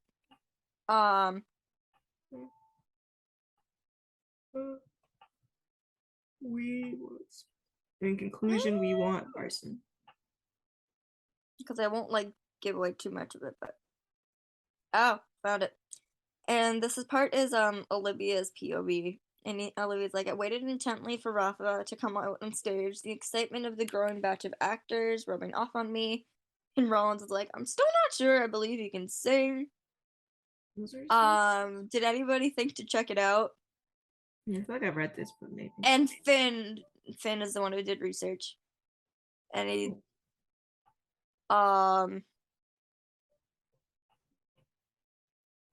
showed him like a picture of younger him, and like Carisi's like, oh my god, that's him. And it was the picture of him in Rocky Horror. And Finn is like, I can't wait to choose him about this. They're like, are there videos? And they're like, we wanted to be surprised. And then he sings Being Alive. And eventually Rollins is like, I owe him an apology. I didn't think he was going to be that good.